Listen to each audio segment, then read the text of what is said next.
How is it going today, ladies and gentlemen? It is that one guy back at it again with an interesting, fun time ahead. We are continuing on Platinum Star City, episode 14, where we last left off with our crew as they have left the caves and are now back in the fog.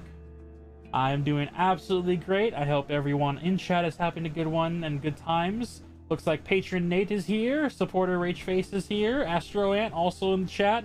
Appreciate each and every one of you. I am joined by our lovely players. We have Timothy played by Dr. Pi, we have Durant played by Poli, Valindra played by Valisk, Delphi played by Sass, and Una played by Umbra. That was almost a tongue twister for me, but I actually got through it. My ADHD didn't win that time. I like it. And other players are here. Anything you guys want to say to chat before I get through small announcements before we get into our game where we last left off? Can they hear us now? Oh, they can hear you. Yeah. No, I think I'm good. All right. I'm good. I'm good. Cool. Nope. Cool. We're all ready for where we last left off. Theories have been spread around of what happened at the end of last episode. But before we get into our backstory, I have something announcement to amaze my ADHD one in the end. All right, cool. Words in the right order. I have an amazing announcement to make.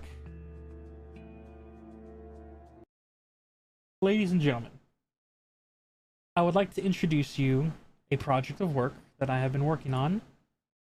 Had help with friends to finalize things and spelling because my ADHD brain messes up. Let's go ahead and hop into today's episode to our new intro video of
that has been our new intro video. I unmuted everyone so we can all hear and talk again. I have been so excited showing that to everyone. That'll be our new intro every time we get in, just before we get into our recap of every episode. So excited. So cool. And yeah, I hope that even though this eerie fog and forest is in the background, that you guys enjoyed it. We'll be playing it on multiple times, and I will find a way to make it where you guys can watch it on your own time if you wish. I'll try and put it. It's in our Discords, but we need to make a public Discord so that our fans and others can just see it freely. Actually, I might put it up on my YouTube video. That would be better. I'll put it up on my YouTube channel, and then things will be going on from there. Thank you all for the supports. To backtrack on chat, I have been paying attention. Durant got his inspiration. I believe everyone has been fully inspired. Timothy, Delphi, Valindra, Durant, and Una have all inspiration tokens now. I don't have inspiration. Oh, you don't have inspiration? Okay, I'll leave it to the side because your patron Nate will probably step up. Yeah, 'cause it's not March. And Nate did say that you would be next. Yeah, he's ready to fire. I will keep it on the side for now, but he will be able to send it when he gets the chance. Out of stock. Did you see my message in chat? Which chat? Discord or in chat? In chat. Scrolling back up. So I realized when you did the mic test, my mic was way above me. So I moved it so I don't want you to like have me be like crazy loud. I have you in the yellow now. Okay. So are you talking away from your mic or into your mic? Well, this would just be how I talk, I guess. I don't. Yeah, and you're in the yellow with everyone else. Okay. Yeah, you should be good. I just didn't want it to be overpowering because I moved my mic. No, you're good. It's there. I will do my best to keep an eye on it further. And chat, you guys have been so good. Feel free to inspire those that inspire, and you'll be able to let the rest of us know when things go on and happen and all that. Without further ado, if there's no more questions from chat or our players, are we ready to get into today's episode? No, let's wait another 30 minutes. I mean, we could. Yeah, let's give it 2 hours. Alrighty. Last we left off, after Dagadin, Opal, a shadowed wolven creature, Hogar, and the wizard Matted left for the other side of the mountainscape to explore the world beyond. Through the importance of being able to notify the city of what's going on, Theo has convinced you all to return. Turn back to the city. Turn back to safety. And during this process, the lizard folks have asked to give escorts to the children and women of their tribe to get back to the Star City, the protection from where their ancestors came from, while the warriors stayed behind to make sure that none other, if they do find the cave entrance, would come through and attack. As you guys made your way to the very entrance of the cave that you came in from, the heavy fog down below, there is no signs of Pegasi to help you through this journey. So you have no choice but to descend into the fog. Making your way through the end, one by one, you guys lined up in an order, heading down this crevice, doing your best to remain silent. And it is everywhere. The fog's so thick you can barely see 10 feet in front of you. You guys tie ropes to the children's and families that are there to make sure that you guys are protected and they are protected, as you hear creatures rustling through the broken dead trees around you. And as this fog kicks up, the noise gets too close for comfort, as a few of you take shots in the dark, hitting creatures.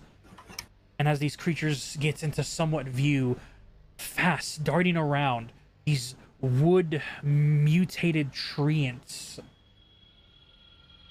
begin to assault, attack, following the direction from where the last blow came from, it seems like. And as the battle ensued, however short it may be, a distraction was created, enough where you guys were able to escape the remaining ones that were left alive. And you guys pushed further into the fog, finding a place to get a cornered surroundings. As the inspiration goes to Delphi. Your group is here, a very low-lit campfire, just enough to keep warm, but not to give away the position. Valindra takes her place up in the treetops as Gazara, keeping Simon bound and close at hand, Timothy and Theo go into their own tents as Una and Delphi go into theirs. The first night watch as Valindra is in the treetops. Valindra, I would like for you to go ahead and make a perception check as we get through the first half of this night. Alrighty.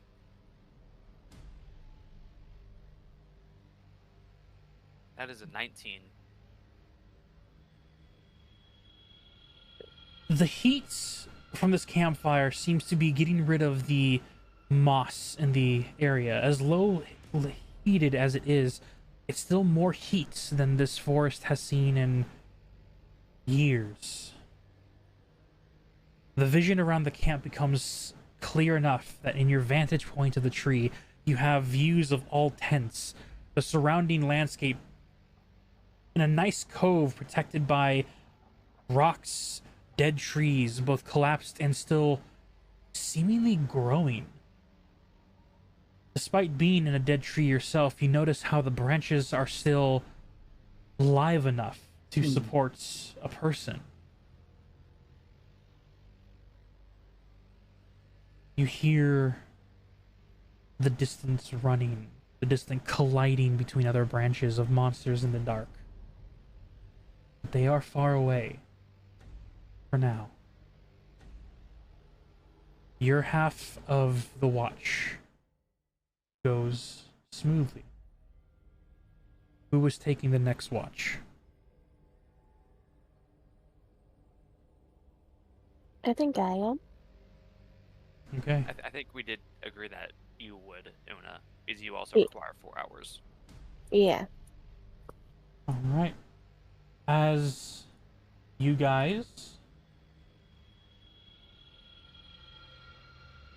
do you wake Una up, Valindra, before re-entering the treetop, or Una, do you try and wake up naturally? I I'll would wake go up down and wake naturally. up. I would, It'd be a combination Both. of the two. you'd Getting probably ready. get out of the tent right as... Yeah. As Una emerges from the tent, Valindra, getting ready to begin to go down the tree, sees as she emerges. You keep your vantage point if you wish to sleep there. I do. Una, where do you position yourself in this campsite to keep watch? Mm, So, hold on. You'll have to erase something for me. Actually, you won't. This here and this here, like that's walls essentially, right? They're rocks and walls, even though they're the silhouettes of horses and carriages. You guys didn't bring your horses and carriages. You decided to leave them behind to journey solo. This map was I'll be- pre-made in like essence of to be able to help you guys travel, but Then we went on Pegasi. then you went on Pegasi and decided not to bring horses after all, on fear of them being killed in the fog. All right, I'll be right there. I'll put myself where I wanted to be. Okay.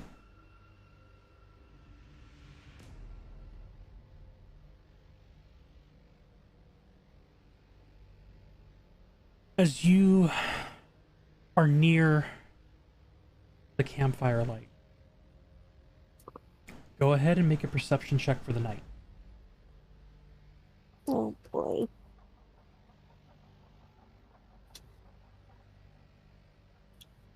24. Very nice. With a 24, you see as the fog is pushing back just enough where the makeshift cove that you guys are in is well seen. You're able to keep an eye on each tent, keep an eye on each tree in the surrounding areas. And as you look around, the shuffling of dirt draws your attention behind as Gazara has her glaive spear weapon slunked over her shoulders as she's using it as like a lean as she sleeps. And the prisoner, Simon, next to her is slightly not tossing and turning, but shifting uncomfortably. 24, you see his eyes are darting left and right in his sleep. Whatever he's dreaming doesn't seem to be pleasant. And then another shift. Look over. Durant is shifting as well. You hear a small commotion inside one of the tents. Whether it be the eeriness of this place, it is not an easy place to sleep in. The trees above begin to crack as wind blows through the night. And as time goes on, because both of you only needed the 4 hours of sleep, correct? Mm-hmm.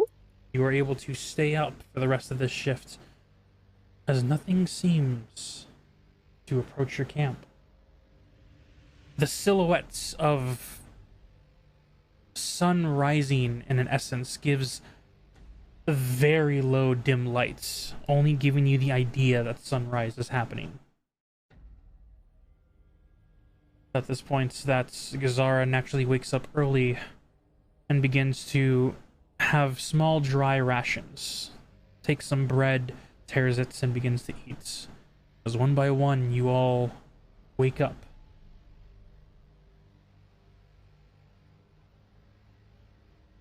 Heading out into the open here, the campfire now completely out. Small smoke blending in with the fog. Durant, you don't remember your dream, but it was uncomfortable. Fun. Timothy, can't seem to remember your dream either, Oh, wonderful. but it's leaves you waking up not exhausted, but that feeling of getting 8 hours of sleep, but almost as if you just closed your eyes to open them again. Valindra, looking up from the treetops, you are waking up in a slightly cold sweat, not keeping you from your long rest. But it almost feels as if this forest messes with people's minds in some way, shape, or form, making it uncomfortable to stay in long. You guys see as one by one, as the children and families emerge from their tents, getting ready to slowly and quietly pack up.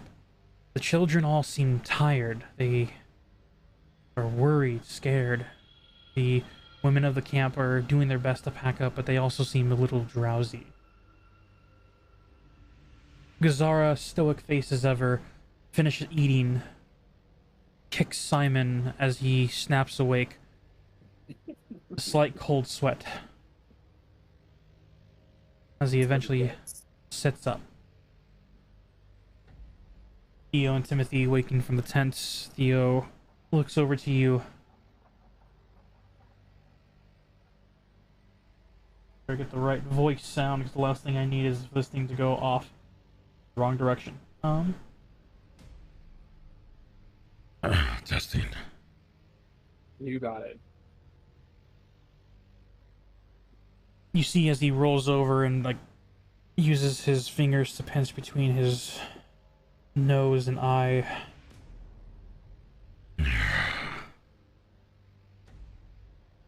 wasn't a pleasant sleep. Nope. That's for sure. We should get moving. The faster we're out of here, the better. Hell yeah.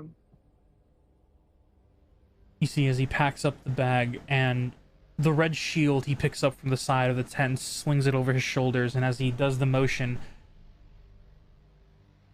you see a nice little necklace dangle from Theo's neckline.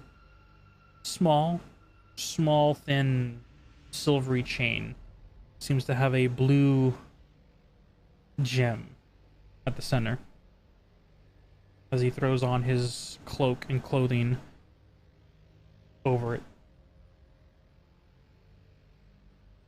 As you hop on his... Are you in fairy form or human form? Fairy form. As you hop on his shoulders, he exits the tents after packing up all the supplies. Looks at everyone else. Are we ready to keep moving forward? I'm ready. Okay. Yep. Stay close ready. together. Let's tie the rope around the family again. Oh, no. Preparations are made. People have dry rations, nothing cooked, or you don't want to make too big of a flame. As the group of you all prepare. If heading out in this direction, who is taking the lead of this journey through the fog? Well, I'm with Theo, so... I don't feel like putting ready. all 8 children out again, so we're gonna have an order somewhat similar to this. Yeah, that's fine. So you place Theo where you want Theo to be placed, and I'll just be, like, right beside him. Move you both. Last time you guys kind of held up the rear behind the family before he rushed forward. Where is the front? What is the front going to be? The front is over here. Right here. Front is this one. Okay. Yes. Oh, that's the front? Yes. Yeah. This pathway seems to be about... Let me go ahead and show you the measuring line because the fog is heavy. About a 15-foot wide pathway.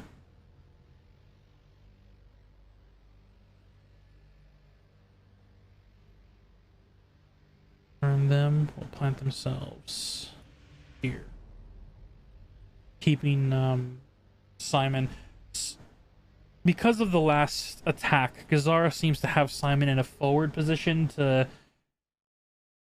From a prisoner's standpoint, it's pretty good. Most people can keep their eyes on him. He's surprisingly in front of her. One can say from an insight check of 13 or higher, which is most of you. It's almost like a nice little human shield. But, nonetheless... The group of you begins to travel inward into the fog, heading home. I would like for someone, I think Valindra did the first one. No, Pi got the Celestials. Pegasus. Valindra got the cave. Una got the way out. I need Durant or Delphi to go ahead and roll for today's journey. Do you want to do it, or do you want me to do it? 1 second.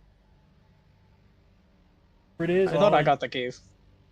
Because I rolled a nat 1. Oh, did you? I think No, Valindra rolled it. At the very start of the cave.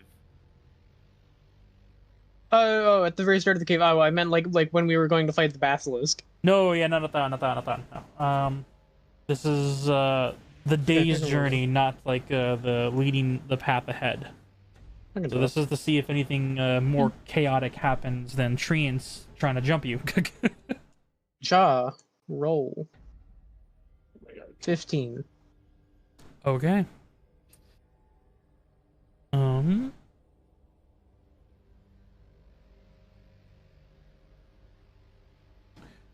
Cool.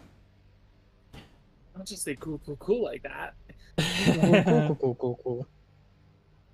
As you guys move forward for your journey, the path twists, turns, shifts, but you guys make your way in the direction of keeping the sun to your back as best as you can tell through this heavy, thick fog.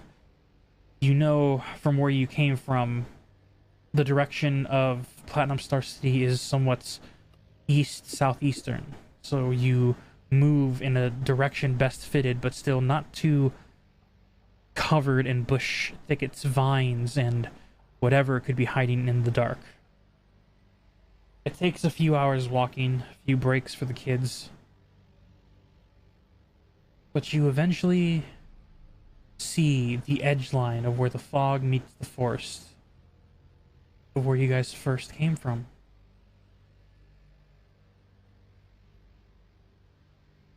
Oh my god. Slightly upward. As you all, one by one, exit the fog. That's a lot of kids. Yeah, I ain't taking care of them. They're not my responsibility, Delphi. that is absolutely fair. They're meant to just be in the city again. Alright. Real quick, chat.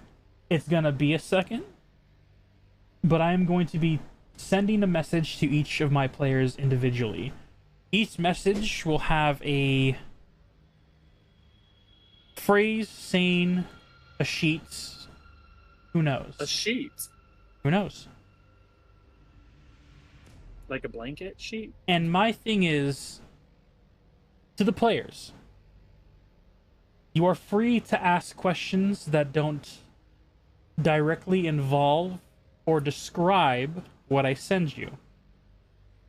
However, feel free to ask either each other in-game, or feel free to ask me, the DM, above table without giving away what I'm about to send you.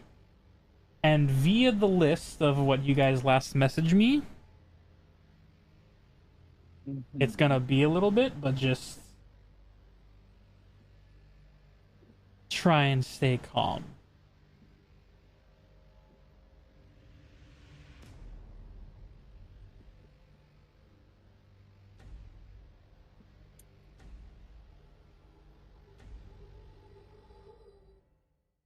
And this one I have to type because this one is different.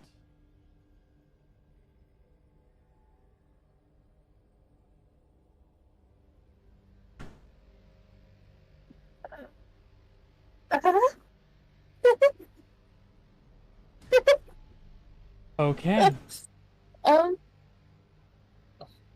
As you guys one by one leave the fog, a thought, a presence, a clearing enters your mind.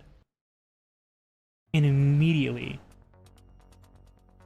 you guys look at each other, and everyone notices there's a difference.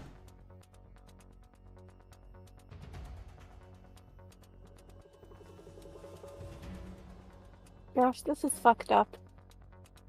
Hate you so much because I suck at this.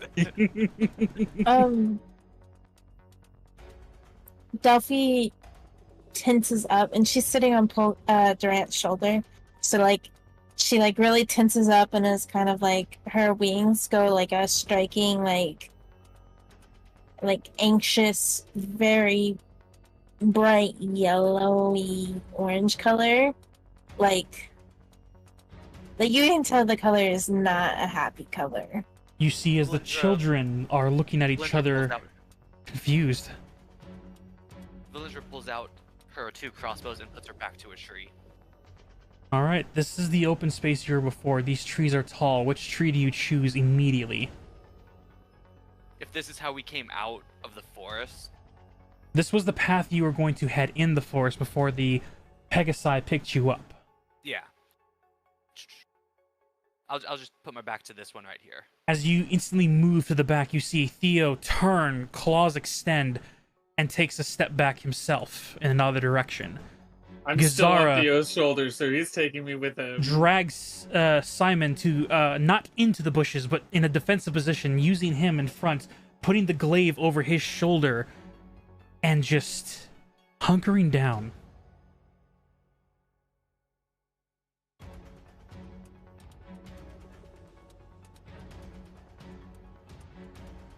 Timothy wings do what Sass's does too, and they change colors when he's scared too. So his are like Timothy's scared color would be dark purple. To help chat understand what's going on, without giving it away, our players, our NPCs, had a thought pop in their head as they left the shadows of the magical fog. And that thought was simply, you are not the doppelganger. But one thought was very different.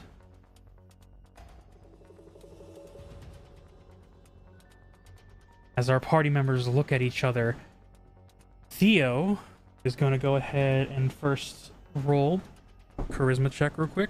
Oh, that's not good. As Theo then glances to you, Timothy, Okay. and he doesn't know if he can trust you.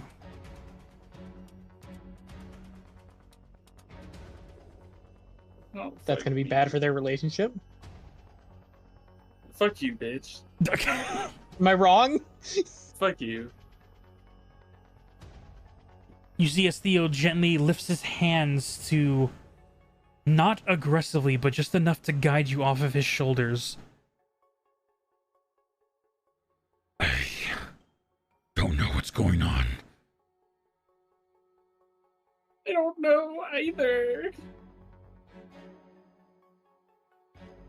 As looking around, the children begin to become scared. You see the family begin to guide the children more out into the open, but they are confused, looking at all of you, looking at themselves, each other. They're not fighters. The shaman seems also confused, but trying her best to look around. No ads. They're trying to keep the children calm, together, safe with the rope, but confusion is spreading fast, and so is the panic on each of your faces. As Gazara speaks up after. I don't know what happened, but something's not right. Delphi, after Kazara says that, like, it kind of like kicks in. Like, she's no longer just like a ball of like anxiety right now. She immediately leaps up and flies up above Durant. So she's no longer sitting on his shoulder, but she's like above him. Okay. Theo sidesteps, keeping an eye on all of you.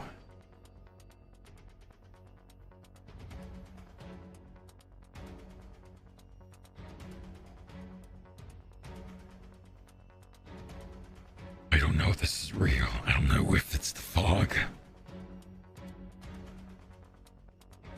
But are one of you not who they claim to be? That is what I want to ask you all as well. A defensive stance is heavily taken here. Delphi, she immediately said, "We have to figure out some way to tell who's like actually themselves and who's not. I don't know if we could just trust someone on their word."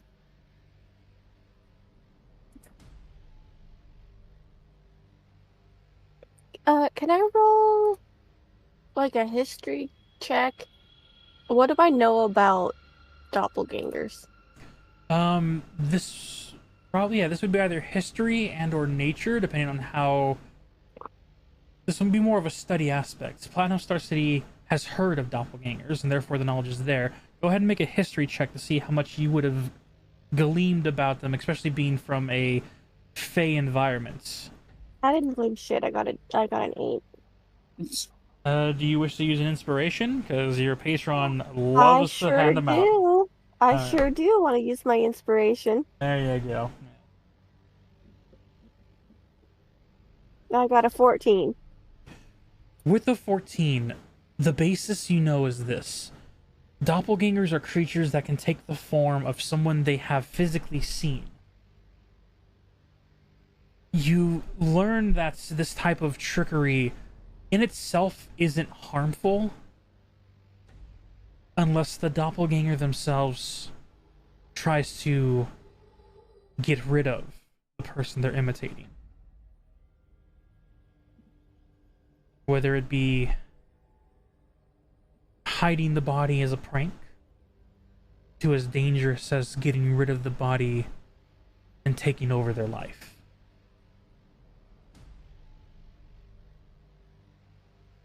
But this is too dangerous of a situation to know or even care what the reason is. If it is even true. This was the fog. The moment you left the fog, thought came in. There are questions to be had. The 14, that's all you can remember about them. Who is proficient in history? Me. I am. I'm Oh. also proficient. Those that are proficient, go ahead and make a history check. Wait, how do we know if we're proficient? Is You it should just have me? the bubble. The There's little bubble beside it. Okay, then will yeah, tell you if me. you're proficient or- Yeah. I just wanted to double check because I thought so, but I just Yeah. Go ahead and make history No, checks for all those. I'm gonna use my inspiration because I rolled a 7. Alrighty, inspiration there. I got a nat 20, so 24. I got a dirty 20. That's enough as well. Valindra? That is a 21. Perfect.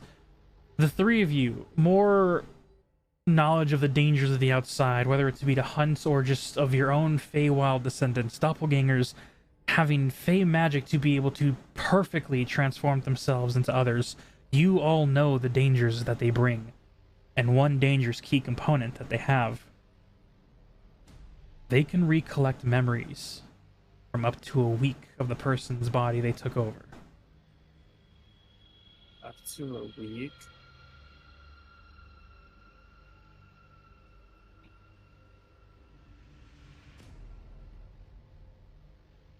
Okay. Delphi immediately looks down at Durant and she's like, how many times did you walk me to class last year? Do I know the answer to that question? I would Should like be- you to roll a d20 and make a history check.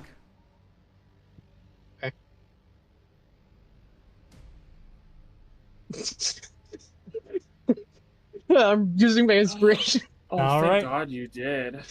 Oh no. I can't see what that number is. Okay, that's better. 19. You give a number, and it is surprisingly accurate. I just want to say something. Delphi asked that to Durant because Durant wouldn't have been the one walking answer- Delphi. The answer is 0. Yes, he just gave the answer. He never said the number, but he gave the answer. Okay. And it seems to be surprisingly accurate, despite being a protector. Well, Why would it be surprising if he knew? You don't know what he should know, but he answered this one right.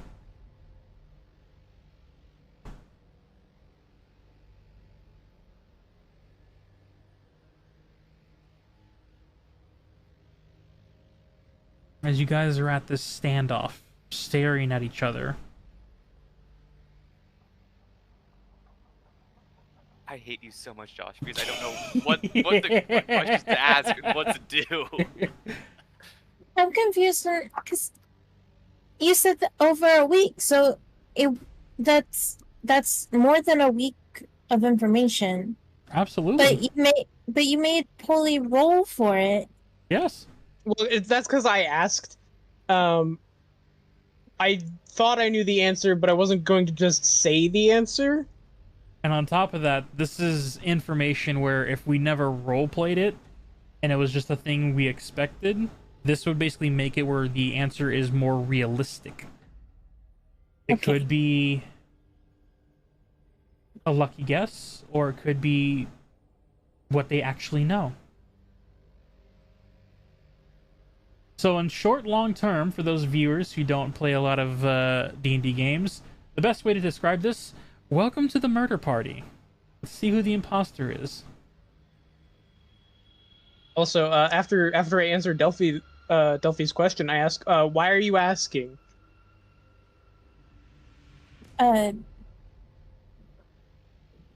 Delphi. Well, that would be something that, you know. Only the three of you recollect of how the memories of doppelgangers work. The rest of the individuals aren't that well versed. Well, I know, but I don't think Delphi.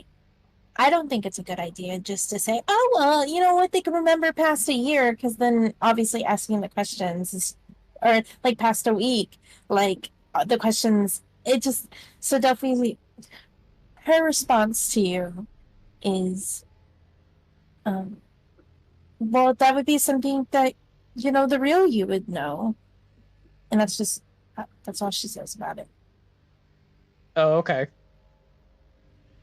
That seems reasonable enough.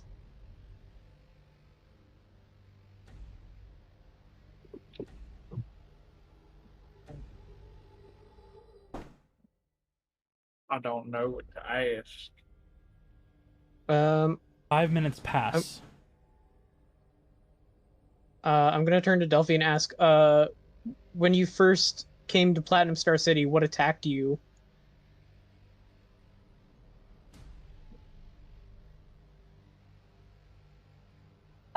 Duffy is, she says, a very despicable nobleman and his kobolds. Or do I have to roll too?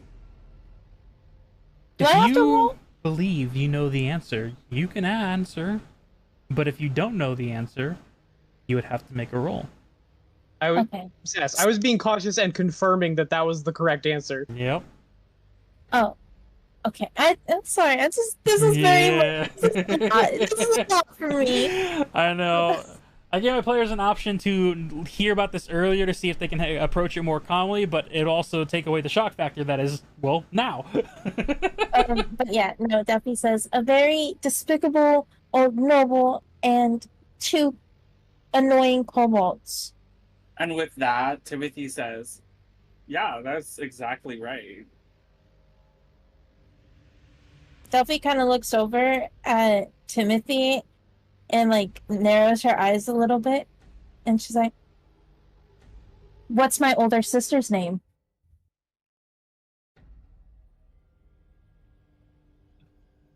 Above board. This is also a good way to also help my players to learn how to take notes. Back in game. I think I called her Flower once. Yeah, but is that her name? Something like that. What is her name, Timothy? Give me a second. You can try and make a history check. If you succeed, I might be able to give you the name. I got an 18 plus 4. You remember the older sister. That's the king, that's the queen. Exactly. Not all of us remember people's names. Do you want me to just say it? Like, did he pass? He did pass, yes. Okay, her name is Laurel. Laurel. Okay, Floral. That's what I said. I said Floral when I first met Laurel. her. Laurel. No, I know it's Laurel. I called her Floral the first time I met her. Like something that you're not supposed to rest on. Because I remember calling her something, and then I rewatched it, and I was like, oh my god, I said the wrong name. Okay. Yeah. Duffy kind of like Laurel, that's your older sister. Duffy still like is like giving you like an unsure eye. She's Then like, I'll be like, okay. I'm here because I was in a forced marriage. I didn't want it. We're here because we ran away. I ran away. That seems good enough to me.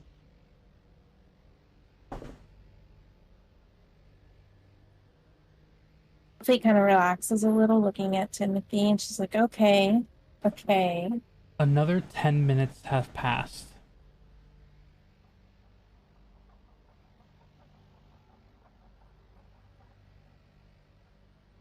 I turn around to Theo. Where was our first kiss?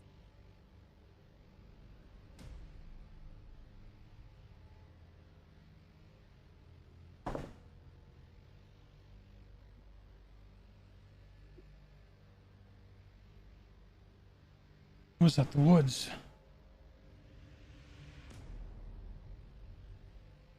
How did it happen? You always know how to surprise me. Especially after summoning me in the middle of a cave. I was talking to Clara. Carla. Keep doing that. It's not Carla. It's not Carla. It's Clara. That's DM. That wasn't Theo. That was DM. Clara. With that, I rush to Theo. He make another charisma check. Hold your ground, big man.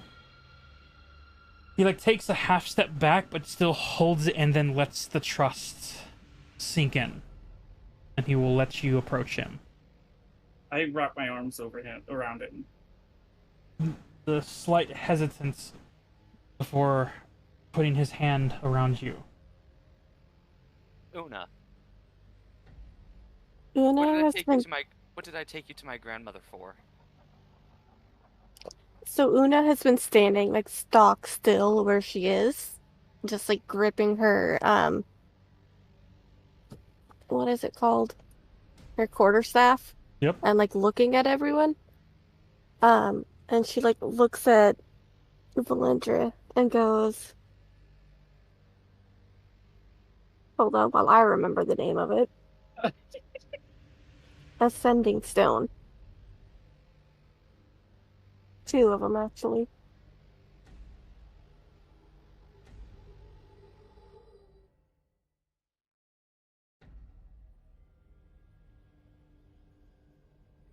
I mean,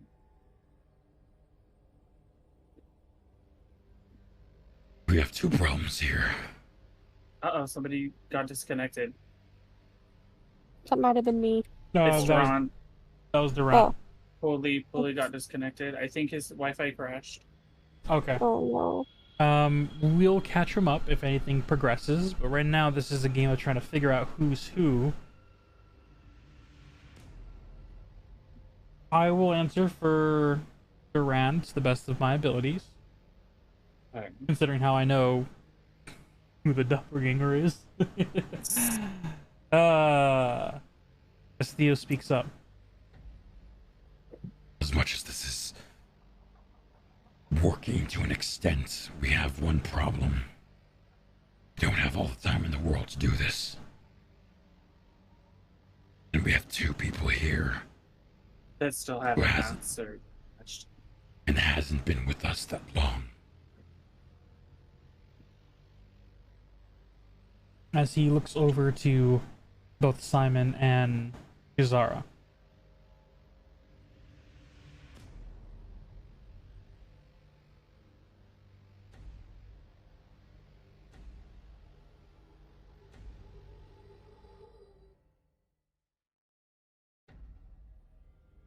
Look, they just started. So, if need be, we can be cautious. But we can take refuge at the city and let the enforcers figure this out. I mean, I know some questions that we could ask them.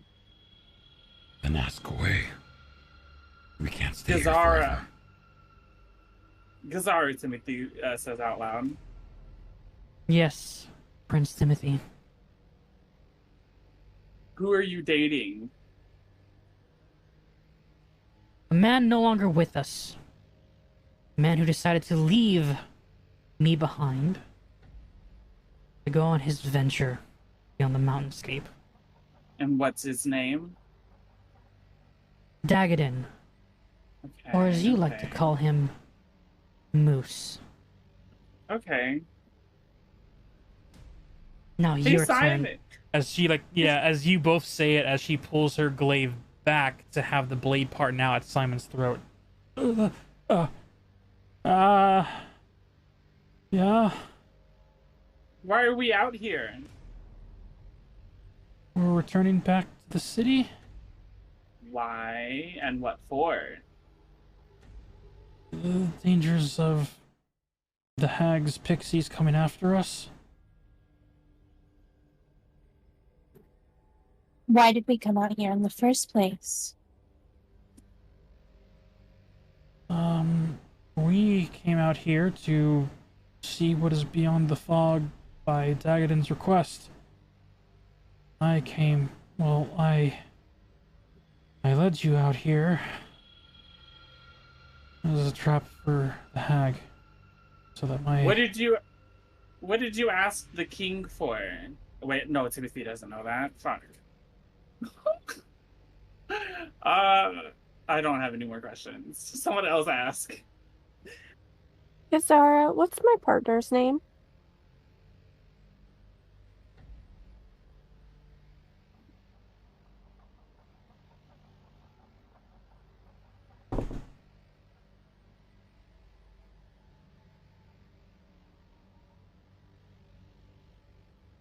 I believe you call her Elian, or El.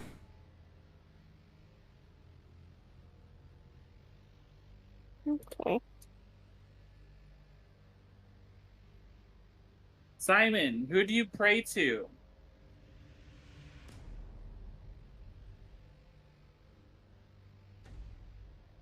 I actually have to remember what deity he prays to. This is DM. It's basically this. It would be something he would know. For even if he has a week. Would it? Are you sure? No. Because that's not what you said last time. Welcome back, Polly. Hey, there he is. I have no idea what happened. We have questions were answered, are asked and answered. Most of them seem to be correct so far. Gazara has memory of Elian, Una's partner, and knows about Dagadin, as Timothy said, her boyfriend. Simon knows the reason why you guys were out in the heading to the fog, and knows that he led you all into a trap.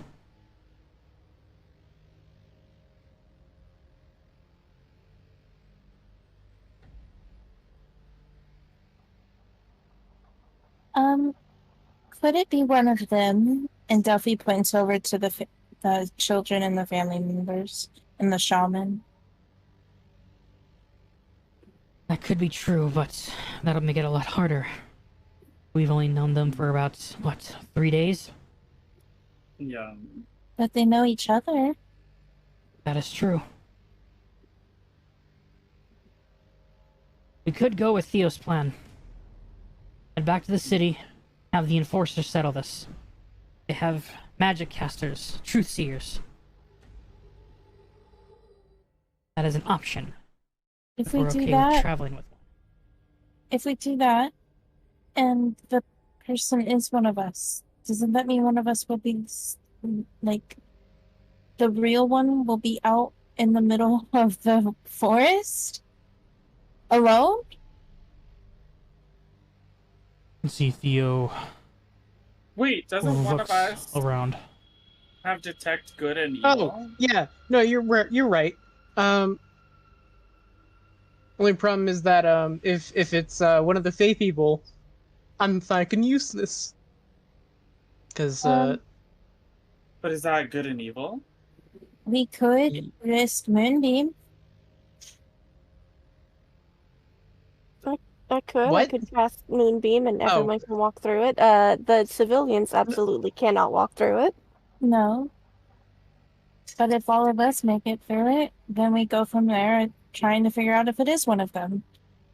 So what does Moonbeam do when we walk through it? Lots of Any- damage. Lots of damage, and any a shape changer makes its saving throw with disadvantage. If it fails, it also instantly reverts to its original form and cannot assume a different form until it leaves the spell's light. Okay, I'm down. Okay, so wait, no. How about before we do that and get ourselves very hurt and then maybe have to go and do a fight? Wait. On top of that, we'd have to take care of the kids. They will not survive. I'm gonna cast Detect Evil and Good. I have one question before you do that. Okay. Valindra, what was your grandmother's impression of me?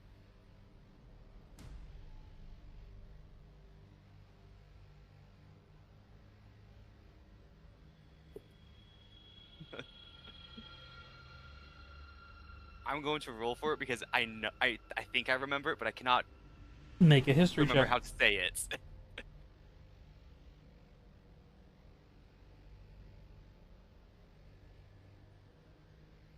15. It takes an ever so slight moment before he then answers correctly with confidence. I have a question for the ones that have been with us the longest. Wait, I why want aren't you answering the question? Well, he answered He it. did. Oh, I don't have time to look back on the okay. notes to see if I actually wrote down what her impression, the grandmother's impression of Una was. I know wasn't, the She wasn't impression. impressed, I don't think. If I recall correctly, she thinks so untrustworthy. Very. Yes. She wasn't impressed. Yeah. I want all of the ones that have been with us the longest to answer this simultaneously. Okay. What did the Ice Queen tell me to tell the royal family? To I send don't one her fucking way. remember. I don't remember.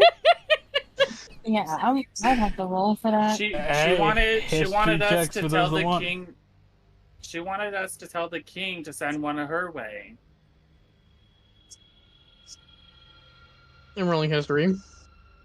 I got an 11. Fucking. 18. Durant I got a lucky. 7. Oh, Durant. I know I have Durant lucky. I don't and want to use it. Una seem to be very having a hard time recollect exactly. I don't remember that specifically. I remember the fuck-ass fairy, Tiffany. I remember Tiffany. Tiffany was not fun.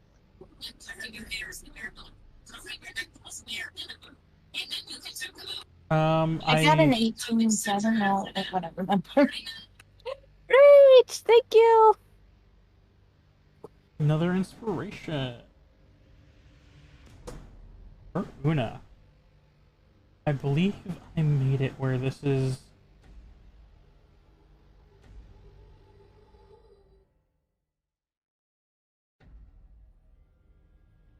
Yeah, it's I really thought everybody would remember because it's such an easy thing to remember. I Apparently did. not. What Long even time told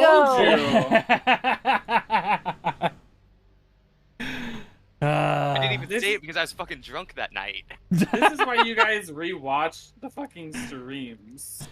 I don't like hearing my own voice. That's why I don't watch any of my VODs. I feel that. I feel that. I feel that so much. I do too, but I still end up watching them. Um, And then I tell myself to shut up every single time I hear me talk. Train.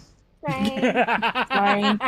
So, Delphi, while Durant is gonna cast that. Who's casting what? I'm casting Detect Evil and Good. And what are you detecting? It detects if there is an aberration, celestial, elemental, fey, fiend, or undead within 30 feet of you, as well as where the creature is located. Basically, my goal is if anybody that is not a Fae shows up as Fae, they're the doppelganger.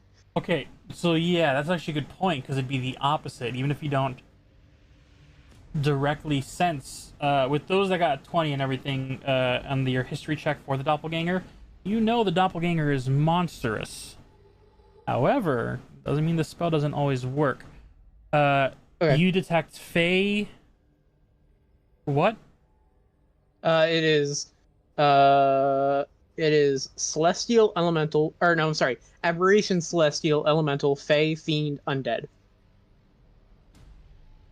You detect 3 Fae creatures in your 30-foot radius. Okay. They are pinpointed from Timothy, Delphi, and Una. Okay. Because Una's a Valindra, not Valindra. Una's a Velatrin. Velatrin. Yeah. Oh, Delphi, she can everyone kind of scoot closer towards the family? Like I'm in the Delphi flies over here. She's like, Theo letting you sit back on his shoulder, Timothy, as he slowly shifts over. And it I is up to mainly 10. I need Gazara closer. Mainly. She will like push And it is up to Simon 10 closer with minutes. the Gazara up. All right. Okay. Delphi is going to cast Detect Magic. So, for the duration, I can sense the presence of any of magic within 30 feet of me. If I sense magic, I can see the faint aura around any visible creature that bears magic, and I learn the school of magic. I need no one to be like behind any trees or anything. So, Okay. okay. You. So, You're everyone casting is- Detect Magic. Yes, everyone's in them. I'm pretty sure. Hold on. How do I make the circle?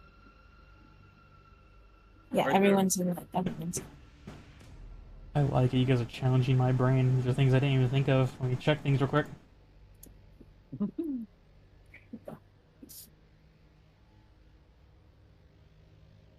It takes 10 minutes for it to cast, so Delphi just starts focusing on that. Okay.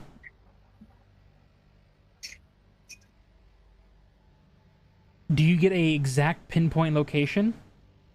It says, for the duration, you sense the presence of magic within 30 feet of you. If you sense magic in this way, you can use your action to see a faint aura around any visible creature or object in the area that bears magic. So, yes. I'll be able to see an aura around it. And it says, I learn its school of magic. Okay. In this area, let's start out with the obvious. Simon currently has no magic items on him. He's been stripped clean. All he got is clothes on his back. Gazara has a set of magical armor.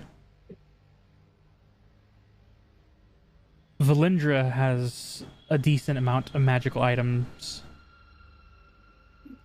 Durant, you have the necklace. Two. Yeah, The necklace and the armor. Yeah. But if it was them, I would see the aura around them, not around just the object that they have.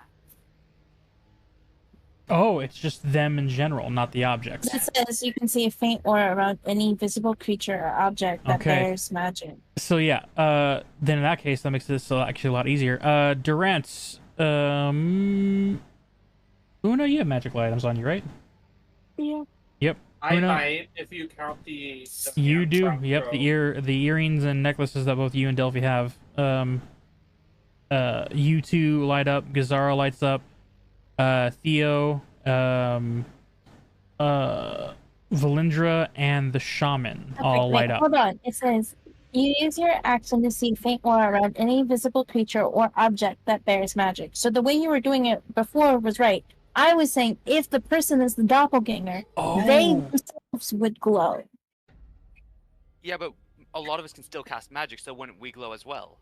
No, because it's if they bear magic. If they so bear magic, so if you're casting the magic, it would set. yes. So if a person is in a like doppelganger kind of disguise, like they are magic right now. Like Delphi? they are there. Sophie, I'm giving you a Uh-huh. point of inspiration for the DM. That was a smart play. I did not see that coming. Yay! Wait, so I get inspiration? And you get a DM inspiration, which works the same way, but I'm basically giving it to you instead of chat. I did not think about that. That's a good one. Okay. In that case, Delphi, what is your first reaction after feeling a polymorph spell that the doppelganger uses? School of Transmutation. And it is completely surrounding Theo and Striker. Well, that's not good. Wait, it's surrounding Theo? I'm sorry, I'm not sure I heard that right. So I'm You did. asking. It's surrounding Theo. Theo. Delphi's ears Wait. immediately go like red, like alert red. And she immediately holds Fireball and just says, Timothy, get away from him. I need you to make a dexterity saving throw, Timothy. Okay. I'm Ah! holding ball. Not ball. I said ball, but you know I It's meant fireball. ball. Yeah.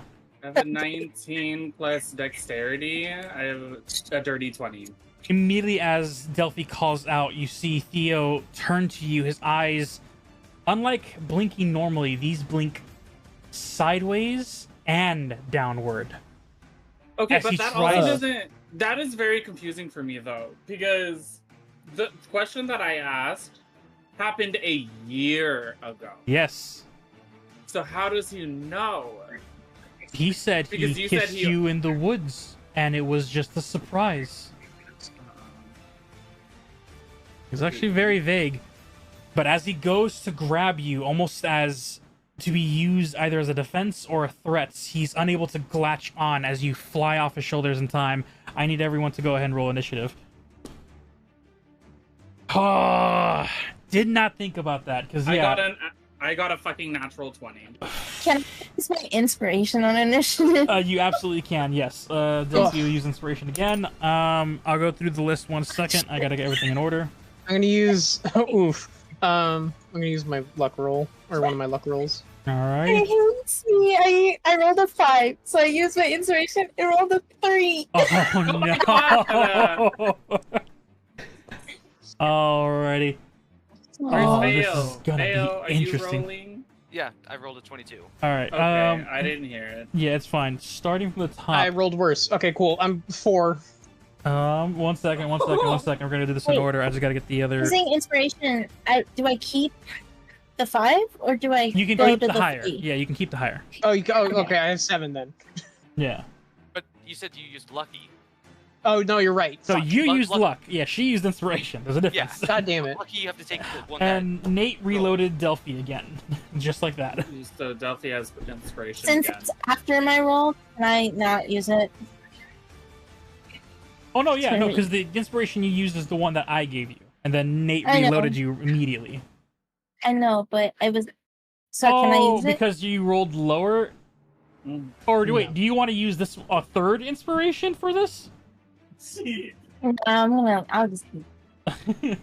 I was trying to understand. How's it going, Tanguin? I'm in a good spot. We're fighting our favorite NPC. All right. No, that's 25 not to 20. okay. 22. I got a natural 20 plus what? My Initiative. a 22. Who has a higher dexterity? I have a +1. I have a +4. We have Valindra, followed by Timothy. 20 to 15. Oof.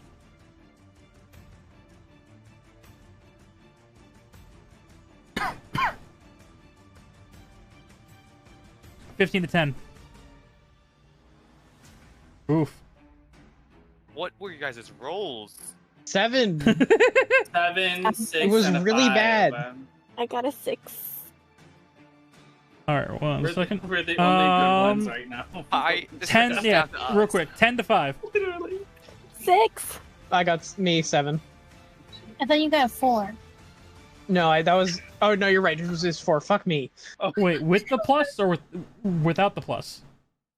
No, that was my luck roll was for 4. That was Like his with luck lucky. roll. Oh yeah, He rolled you gotta 7. take the new one. He lucked it. You got a 4. Yep. All right. So that is Una. So we have a and 6, then- 5, and a 4.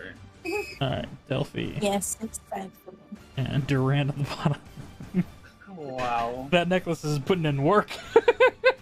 It's putting in work and it's not working. I'd like a refund. Top of the round, Valindra on deck with Timothy up next. I'm gonna get some space. So, I'm gonna get the space. 5, 15. Wait, give me a second. 5.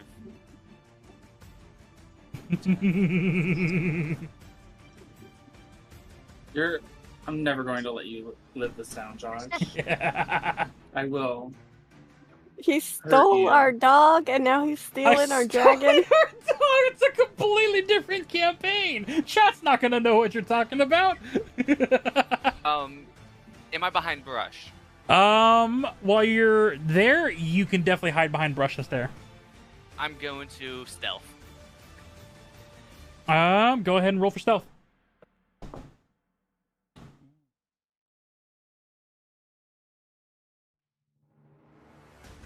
25.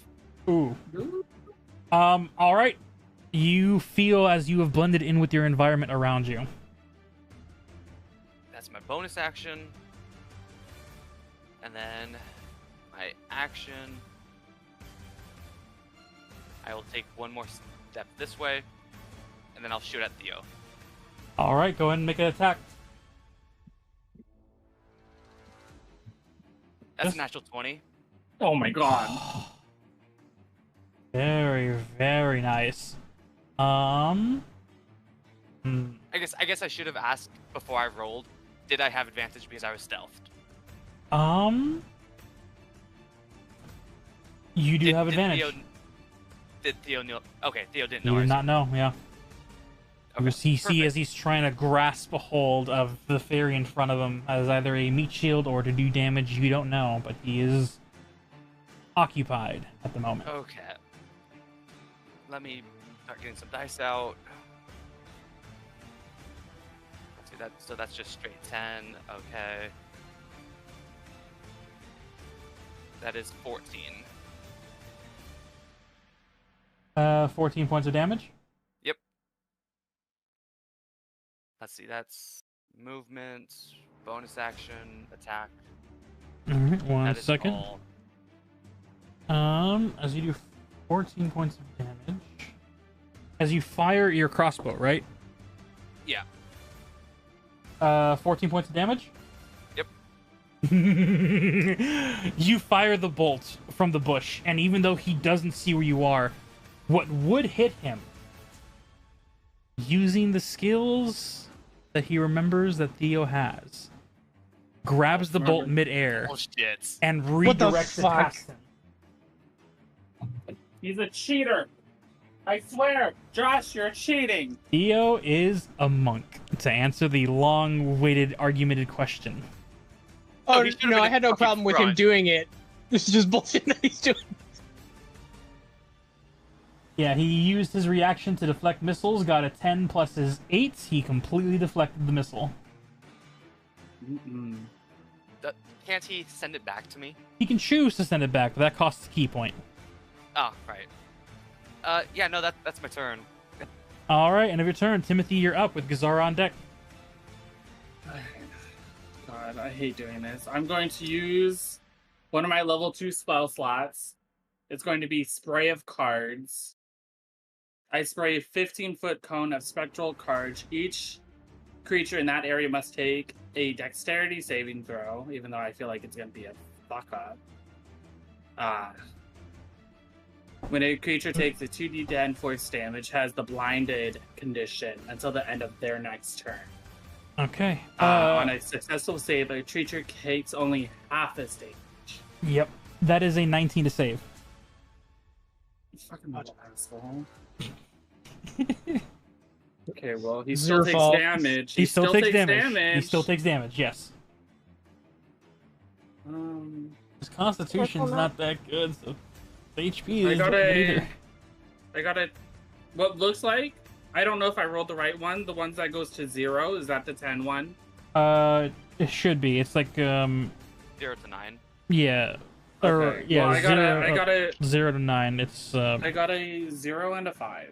So whatever that that's is. 0 is a 10 and 5 is 15. So the 15 total damage halved would be 7 points of slashing damage from your cards. As the cards, you fling out the cards and casting it, it cuts through, and you see where his scale-like skin is. Chunks of like this almost clay-like ooze cuts off before not healing, but reforming the form of Theo. He's Clayface. Essentially, that's how I'm making this doppelganger. Any movement or bonus action, Timothy? I'm just going to fly up for my bonus action. As you fly up, he already used his reaction. He can't. He uses reaction. Yep. In that case, as you fly away, he uses reaction, not his free action. Yep. No, why would you do that to someone you love? You're not him, that's wow. That's how, you're not him. Trying to go for emotional damage. End of your turn, Timothy? Yeah, that's all I got. Alright, Gazara's up. Will chuck Simon to the foot of one of the female lizard folks. And that would be so funny if you threw him at. just chuck the body at him. No.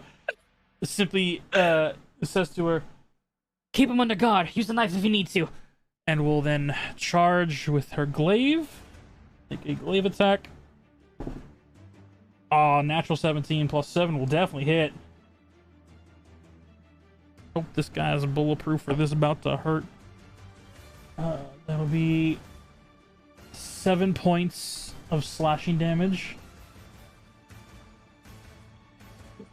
Second strike. 21 points to hit, or 21 to hit. Oh, that bounced out. That bounced out again. Aim. Alright, that's a 11 points of slashing damage. After she cuts twice into this, you see the clay chunks coming off of this fake dragonborn. As Gazara winds up a third attack before using her free action. Are we leaving alive? Sorry. Are we leaving it alive to find information, or are we killing this thing? Keep him Leave alive. it alive. Well, bonus action non-lethal damage just in case, because she doesn't know what this thing's hit points are. A 14 will nope, a 14 will just miss. Alright, end of Gazara's turn. Next is Theo. Or I should probably call him Doppelganger Theo. As he takes a aggressive stance.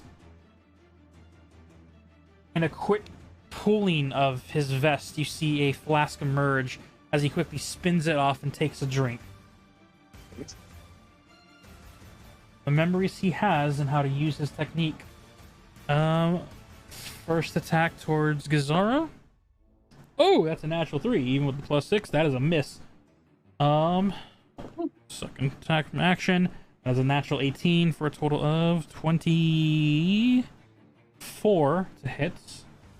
That'll be an automatic 4 points of bludgeoning damage. Theo's unarmed strike. Bonus action, Fury of Blows. 22 will hit, another automatic 4 points of damage. Natural 19 will hit with another automatic 4 points of bludgeoning damage. You see as this doppelganger Theo, stumbling once, throws a backhand to the left cheek, drops low for a hit to the lower stomach before lifting up dramatically to an elbow to the upper chin. He is almost... It looks like a very erratic dance to the untrained eye. I hate more bullshit. See here, using a bonus action of Fury of Blows, thanks to the feature that Theo has of Drunken Master,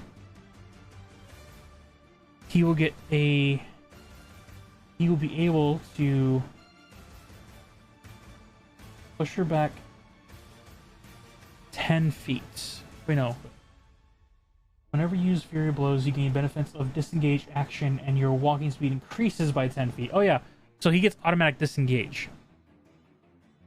He will take a step back, extra 10 feet, start dancing to the right, and then takes his 30 feet, 10, 15, 20, and goes straight to where the arrow came from.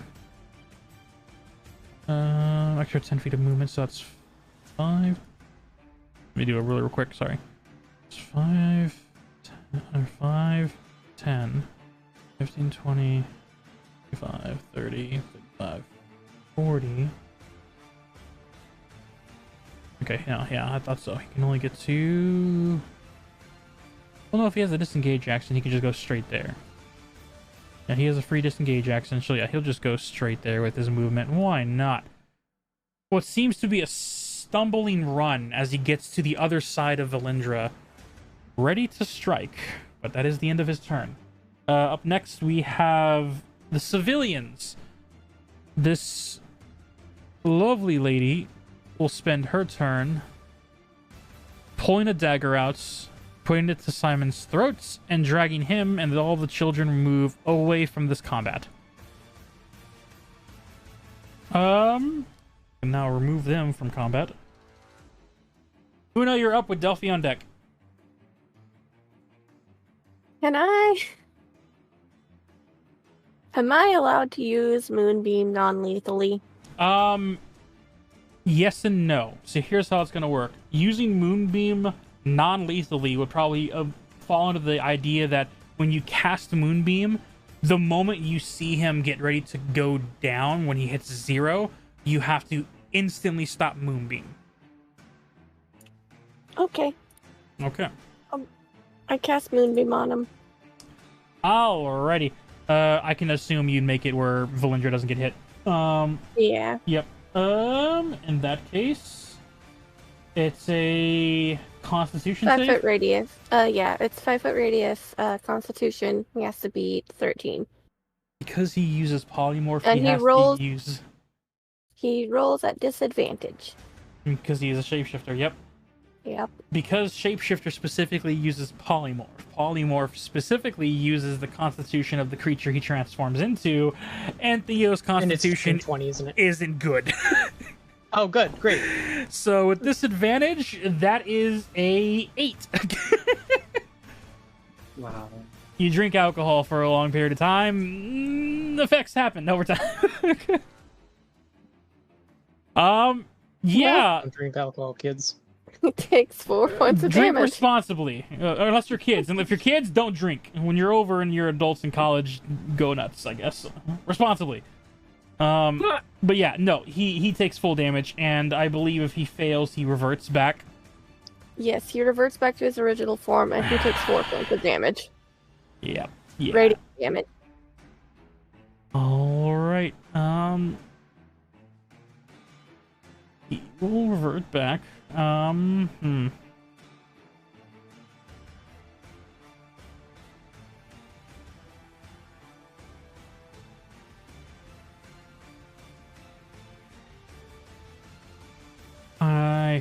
thought I made the doppelganger token. Where'd it go? Not had it. Let me check. Sorry, real quick. Gotta upload it.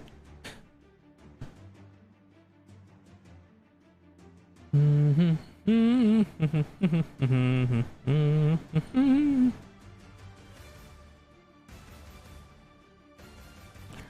I'm not wasting time. I guess I thought I did it. I didn't do it. You get saw him. There it is. You get a hooded figure. As the moonbeam always the bad crashes down, you see the scale-like skin get completely peeled off as the polymorph spell dissipates. As you see underneath this purplish silk skin smooth body, no mouth, eyes glowing cylinder white, nostrils with no nose, think Voldemort, and looking like a humanoid blob stands before Valindra. It's a ditto. Because he's no longer Theo, The descent.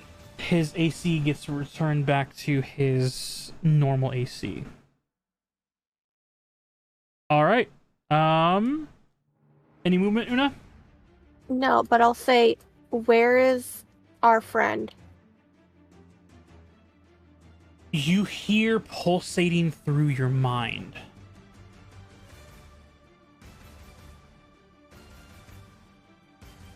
He is where I left him. And where is that?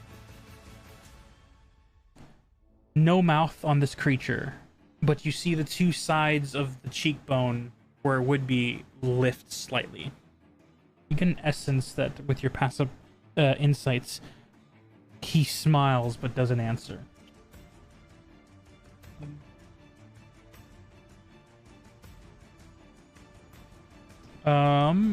Any movement? No. All right. End of your turn. Delphi, Yeah. you're up with Durant on deck. Ray.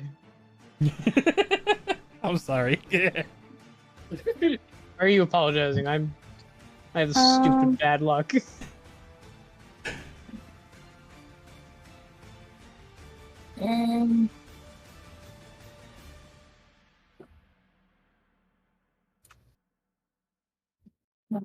How big? How big is? How big is this?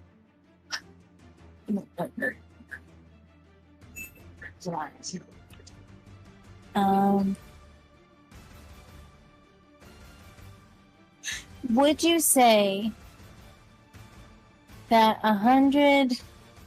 I've accidentally spelled out way too far. 120 meters would be far enough to reach back, back to the ravine, or would it be reach to the? 120 meters? Yeah. I don't know metric system. How far is meters to feet? So from here, or I mean 120 feet. Oh, feet. Okay. So this is 55. Are you searching back into the forest? So I was thinking.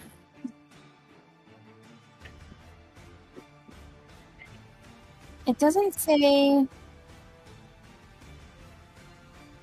Okay, I was thinking about sending a message. It says you point your finger towards a creature within range. So if I point back the way we came, Okay. that would be towards the creature. Yeah. And as long as he's within 120 feet, only the target can hear the message and reply in a whisper Yeah. that only I can hear. And I can cast it through solid objects if I'm familiar with them. Magical silence, a foot of stone, an inch of common metal, a thin sheet of lead, 3 feet of wood block a spell, but it doesn't have to follow a straight line. It can travel freely around corners and through openings. Absolutely, yes. I'll tell you right now, 120 feet. You guys travel for hours through the fog to get out. You would probably only cover a good maybe block and a half if I'm doing the math or the distance correctly. And You have no idea how long this creature has been taking over Theo's body. Okay, well, let's see. I can move 30 feet. Yep. So I am going to move right here. All right. And then I am going to point in the direction that we came from and just say in my mind a message, Theo, or like whisper it, Theo, where are you? And hope that he responds. Casting message outward. Free action to speak. As your 6 seconds after casting the spell and waiting, there is no response. Okay. Movement, casting. You have no bonus actions. That'll be the end of your turn. Yep. All right, Durant, you're up. Hooray. I don't even think I can make it over there. You can dash and get in his face. Yeah, sure, why not?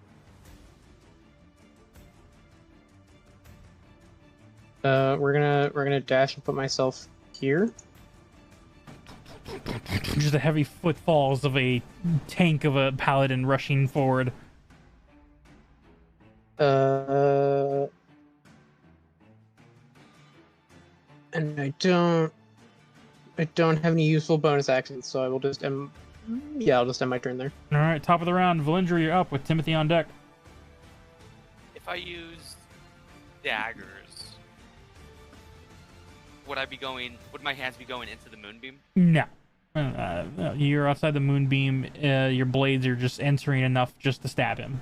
I'm not going to do that whole sophisticated, your hands enter in to slash him. No, it's just you're swiping at him with the blades. Feel free to make the attack rolls. Give me one moment. Because I have my crossbows out, so it'd be... Would I only be able to take one dagger out? Yes, it's an action to switch weapons, so putting both crossbows away and pulling out a dagger, would be your action. But I believe bonus action 2 weapon fighting makes it where you can... Or I don't know if you have to use your action to strike first. It's not an action to switch weapons. Let me triple check. At least that's not what I'm seeing. You might be thinking, Josh, of Baldur's Gate, where they make it an action. Yeah, Josh. That sounds about right, because that happens a lot of me blending things together. This would be my item interaction to take out another weapon. Item interaction, Oh my God. which category is that under? It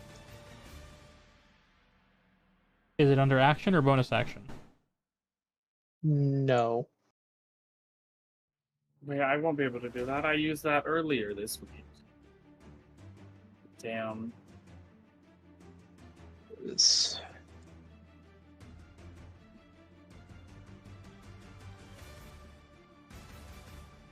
It's under other. That's under other. Interact with objects. Here are a few examples of sort of things you can do as a random movement and action. So it would be an action. Draw or sheath a sword, open or close a door, withdraw a potion from your backpack, pick up a dropped axe. Yeah, remove ring from finger, food stuff, plant. Yeah, so it does count as an action. Okay. No. Okay. I will make my attack rolls, and I will be doing it to try and non-lethal. All right. Josh, check your DMs. Oh, checking DMs. Oh.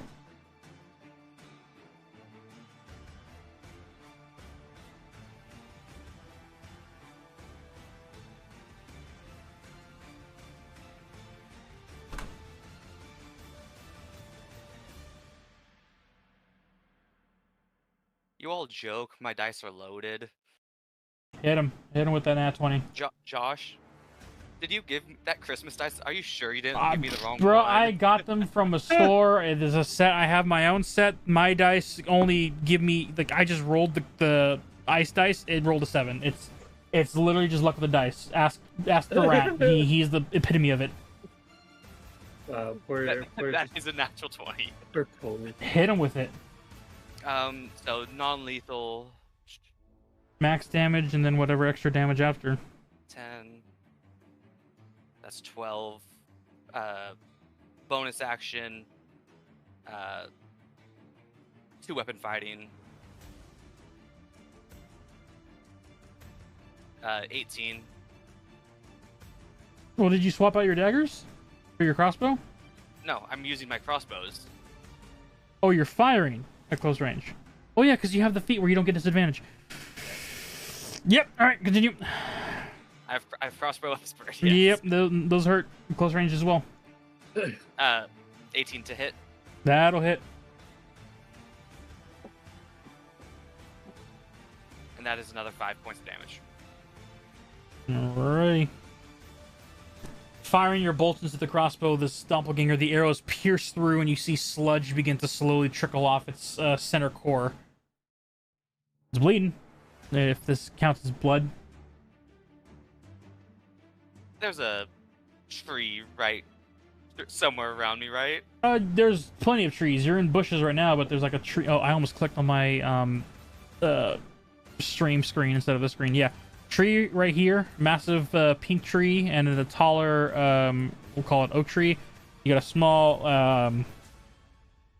smaller like tree over here, but there are plenty of trees around bushes that you are in. How is there a branch on the pink tree that's low enough that I could get up within 35 feet? Looking Not at like- it, there's like Using my 35 feet, I could get like 10 feet up on a branch. yeah. Okay, that is what I will do. As you Go to leave take its your range, attack of opportunity. Ha! Natural 1. All right. Yeah, no, it does not hit. No. Ah, fun times. End of your turn, Valindra? Yep. Timothy, you're up with Gazara on deck. I'm going to see. I'm going to move right here. And then I'm going to cast. Oh my god, where is it? Tasha's Hideous Laughter on it. I believe that is a charisma saving throw. Wisdom. Oh, how fun. Alright. But it's a creature of my choice that I can see within range, perceives everything as hilariously funny, and falls into a fit of laughter, obviously. The target must succeed on a wisdom saving throw or fall and be prone, becoming incapacitated and unable to stand up for the duration. Does the 12 save? No. No, it A does 12 not. does not save it. Do you have a joke in mind or something to make him fall over laughing? No,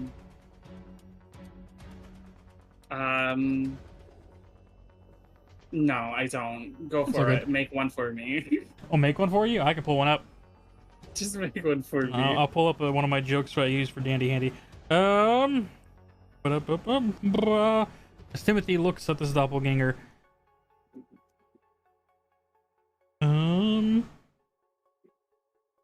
I don't know if we want dark jokes. Do we want dark jokes? Yes. Sure, yeah. Go for it. One sec. Oh my gosh, why is my phone so slow? Because it's a phone. You're not wrong. Hey, that shit has more computing power than the things that put people on the moon. Okay, here we go.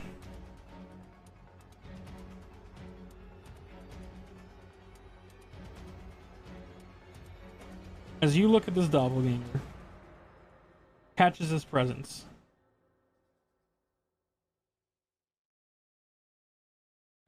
and you look at him.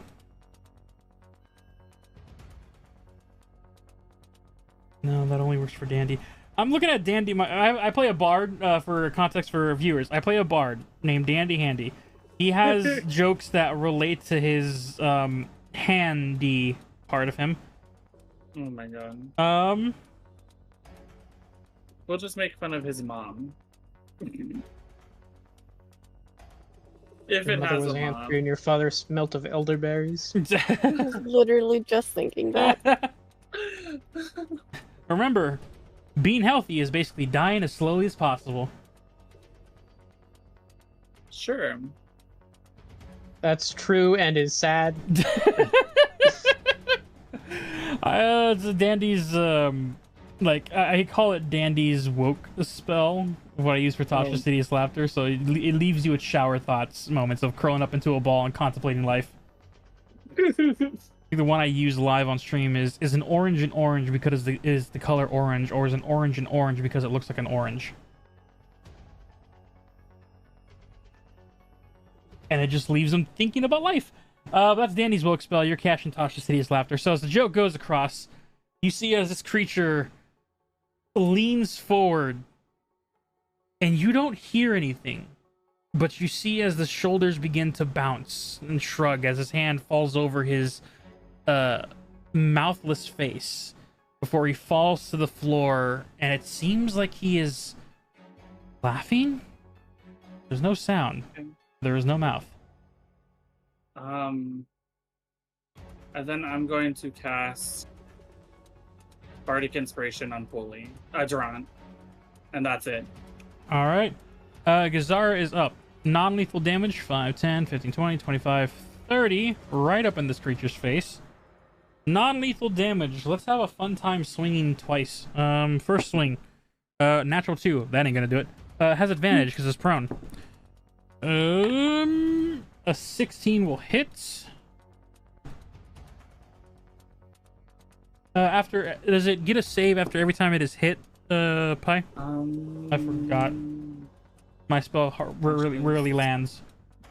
A creature at the end of its turn, and each time it takes damage, yes. Okay, so the first damage is going to be 12 points of sloshing damage. Wisdom saving throw? Yes. That is 13. a 19. Ugh.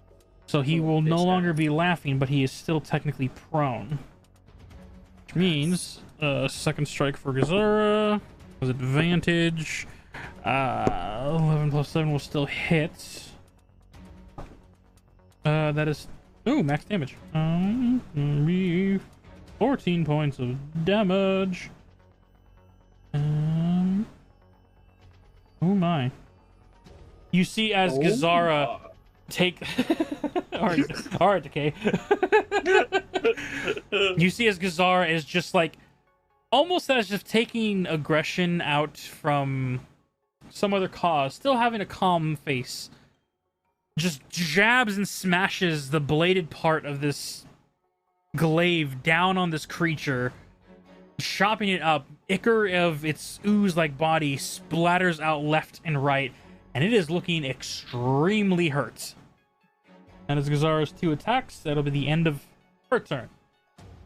Up next, Doppelganger Theo, or at this point just Doppelganger, because he no longer looks like Theo, has to make a Constitution save at the top of his turn. With his new Constitution uses modifier, that's a 17 to save. Umbra, Una. Constitution? Yep, 17 to save. I failed. No. The spell Moonbeam. Oh. Yeah. Yes, he does save, but he does roll at disadvantage if he didn't. Or does he? Oh, that's right. Because he's a shapeshifter. Does he's... Yeah. He's a it's any shapeshifter rolls disadvantage. The other one's higher of an 18, so it would make it a dirty 20, but so the 17 saves. Yeah, Still takes half damage. Yes. That is important. Let me roll that real quick. Let me find it. It's hiding from me. Let's run away, run away. That would be 13 total. Halved? 6. Okay, I was just asking, like, is that already halved, or do I need to have that? All right, yeah, okay, so it's, 6 is halved. Is As it rounded down or rounded up? rounded down. Okay, fair.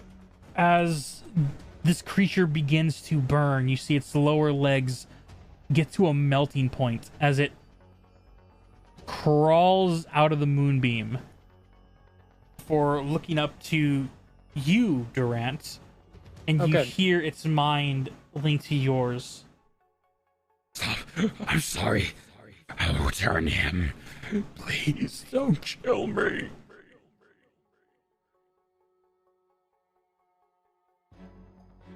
How dead is he? Like how He if is I hit him, missing is he legs. going to die? He is missing legs. And a way of describing it, the slashes that Gazara did, there's no blood, but he's having a hard time maintaining his form as he is crawling away. There is no clothing on him except for your passive perception being a 13. Yep.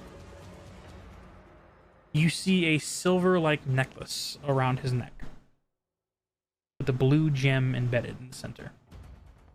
Take it. Do I recognize the necklace? You have never seen this necklace before. It is the end of Doppelganger's turn, pleading for its life. Una, you're up with Delphi on deck.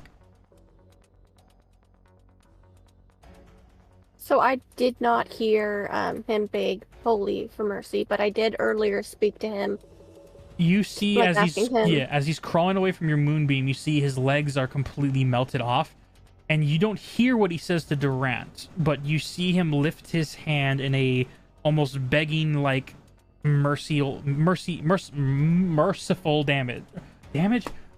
manner. Tell us where our friend is and bring him back. Or we kill you. Quick correction. He has the necklace, but he would have dropped it because he can't use it. Monks can't use it. The shield that he carried on his back is in the center where he last tried to grab Timothy because he can't wield the shield. So just keep that in mind if I can leave a mark there. What shield did he have? The red The red scale dragon shield thing. Yeah. I thought Gazara had that. No. No, Timothy was carrying it. Or Timothy dumped Theo. But Timothy was on his Okay. shoulder, so technically Timothy could be carrying that. But context for later. Right now, yeah, the only thing he has on him is that one small necklace. And as you speak out to him, he looks over to you, Una. Please promise me I get to live. I just wanted to leave the fog. Bring him back. You hold your action in case he doesn't hold up his end of the bargain. Correct. Delphi, you hear nothing as a response from the message, and you see at the end, looking back at the group, this doppelganger is in his original gooey purple clay-like form, crawling between the group of them. What would you like to do?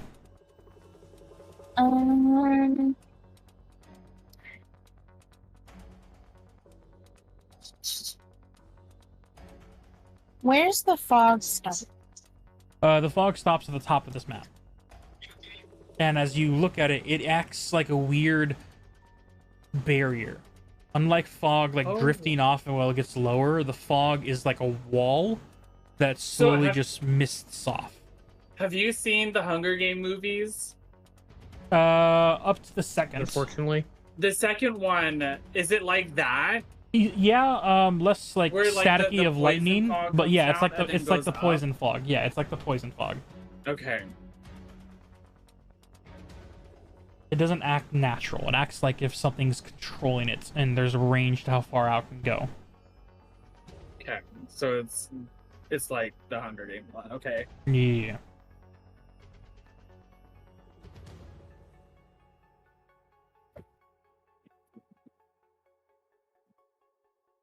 Duffy looks back at the group. I saw the joke you just put.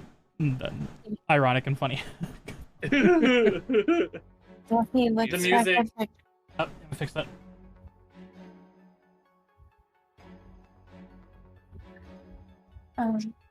Duffy looks back at the group and looks back towards the fog and takes like a step towards the fog to where like she's right up against it.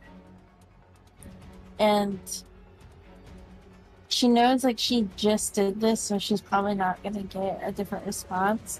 But like kind of painfully, like she's obviously not very happy about this.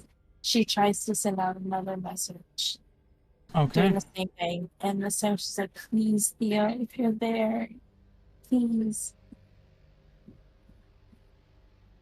And then that's it. Sending out the message. After the 6 seconds, once again, there is no reply for your turn.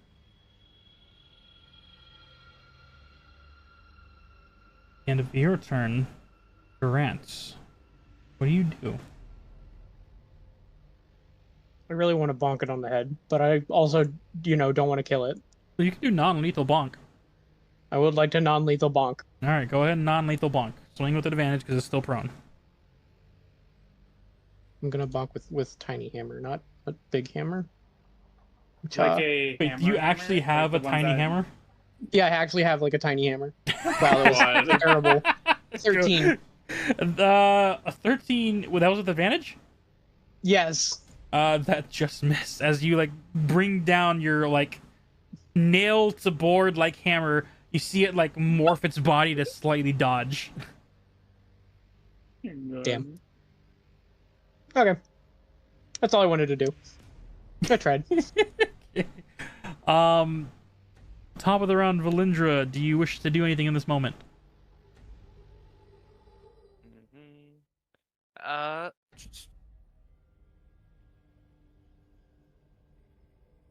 hold my action. Copy that. Timothy. I look at it, and because I'm assuming that we could all hear, like Una saying what she said out loud, right? Did you say that Or out is loud, it Una? all in her head? I did. I said it out loud. Then you hear Una's replies and assume at this point that the creature is communicating telepathically. Okay, so I'm looking at it, and I'm like, "Where's Theo?" At this point, it would use its free action. Can you please guarantee not to kill me? Well, then you bring him back now. Are you holding your action for anything? Yeah. Okay. Gazara up next will ready an action in case this thing does anything that is not to prove its innocence and or commit what it's meant to do. As the Doppelganger looks right at Durant, looks left at Gazara, looks around at your group, reaches for the necklace, pulls it off, extends it forward, and will uncast the planar prison.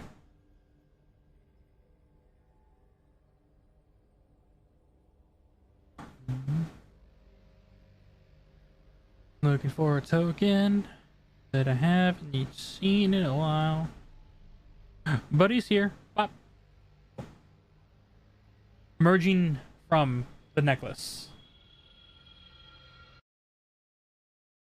He has the familiar Dragonborn reappears on his feet as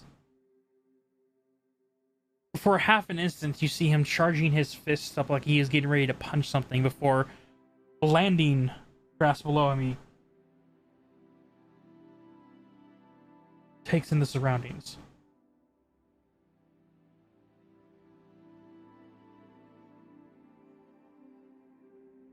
Can I fly over to him?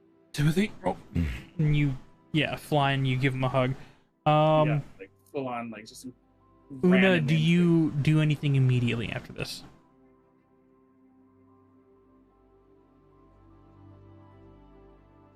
I'm gonna flip a coin. Give me a second. Is it good? That is a good option. Renegade or I'm Paragon? debating. I've been debating as well.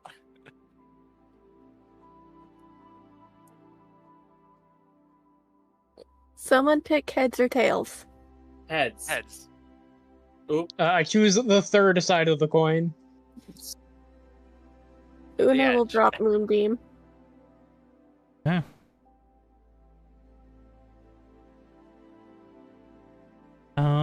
Any movement, or are you gonna end your turn there?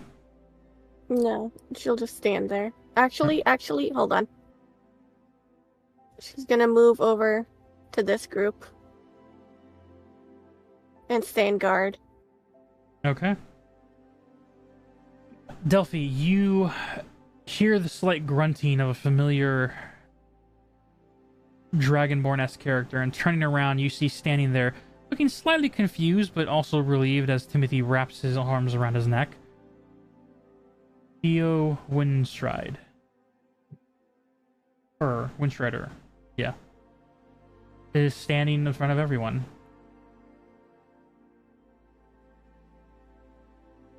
Delphi flies back towards the group.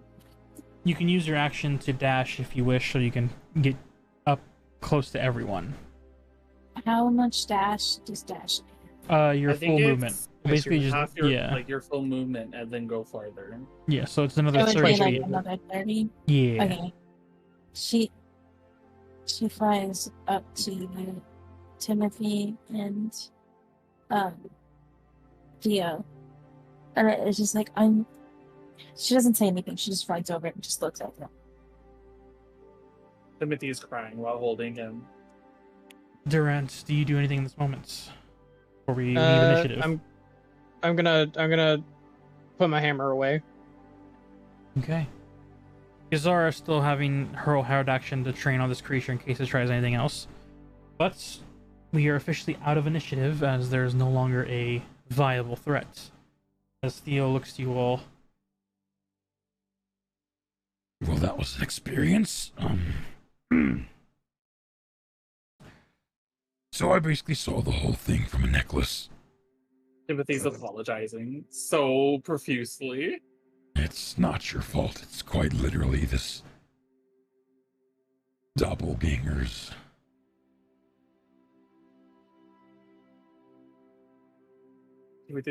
Timothy says he doesn't care, that he should have realized that it was the wrong one.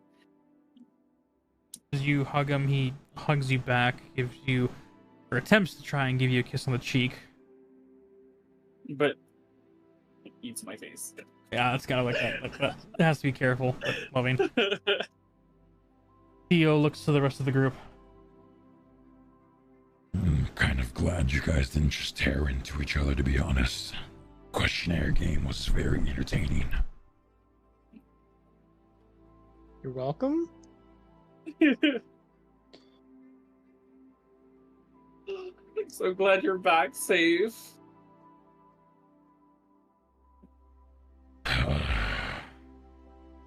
This thing jumped me while I was fighting that Shrian thing. Put me inside the necklace and I guess robbed a portion of my memories. Not fun.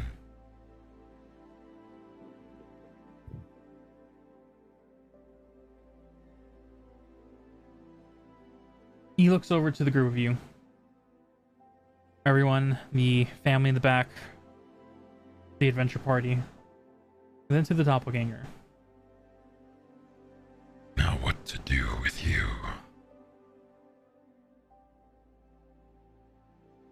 There's a moment of silence as this creature's head is like moving in a upward, downward, almost very submissive position. As Theo looks at its eyes slightly narrow before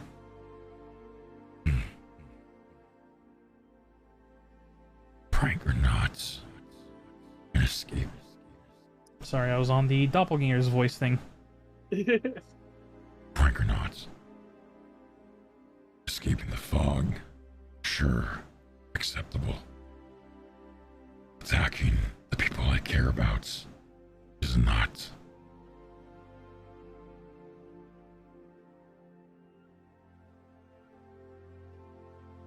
I leave him to you, Kazara. You will turn and walk to the other side. Zara gets to have a morality choice here. Yeah, I do the same thing when I did. In for a coin. Cool.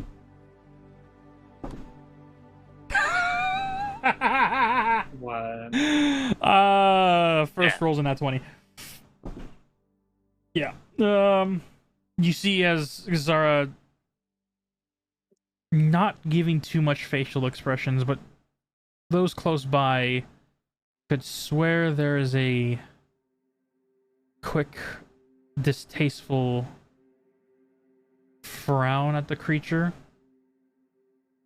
before, in one clean swoop, Zara decapitates it. She's a fucking paladin. This creature is evil. Kidnapped one of the Okay, fair enough. others and nearly tried to harm and / kidnap Timothy. No, yeah, okay. Oh wait, it says it's neutral. Well, they're neutral when But they're they're all having their pranks. monstrosity. Okay. Josh's one is evil. Don't worry about it. I mean, it. Picture them. You gotta as a realize, bigger pixie. neutrality doesn't necessarily mean good or evil. It just means it's in it for itself. And its own self basically tried to take over a Dragonborn's body to enter a city to create whatever mischief it can come up with. That's why Timothy is like chaotic neutral.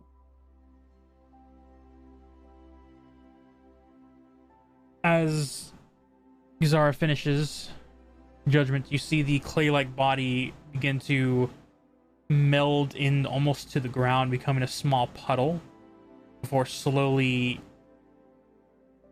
not evaporating, but basically dissolving itself up.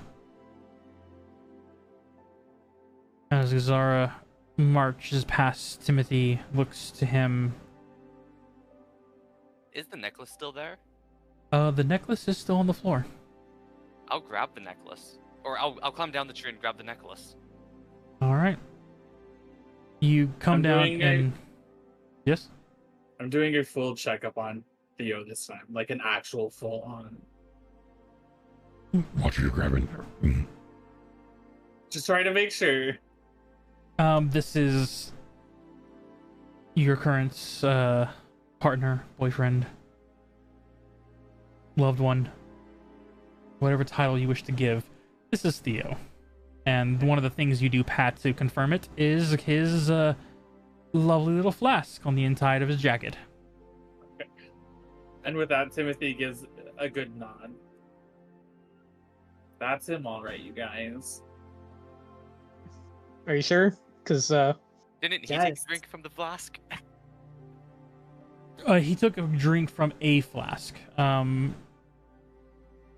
With the mindset of the reading of thoughts plus the polymorph change to be able to use his drunken master technique, he had to be drunk per se.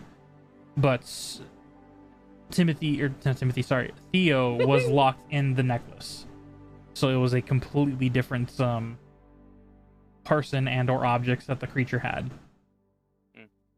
It is him this time, I promise.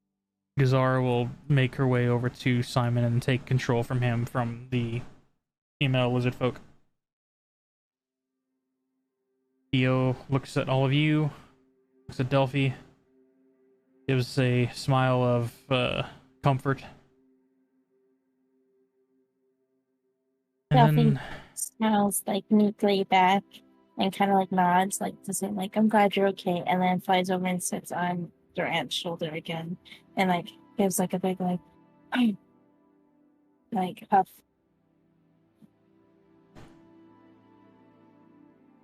Theo begins to walk towards the shield on the ground and will pick it up and replace it on his back. Alright, this time I'm going into human form so I can actually hold his hand this time. Okay. As you morph into human form, standing next to him, he brings you in. Is taller than you self, is basically Oh yeah. arms over your shoulders in a very relaxed mood. I have my arms around him too.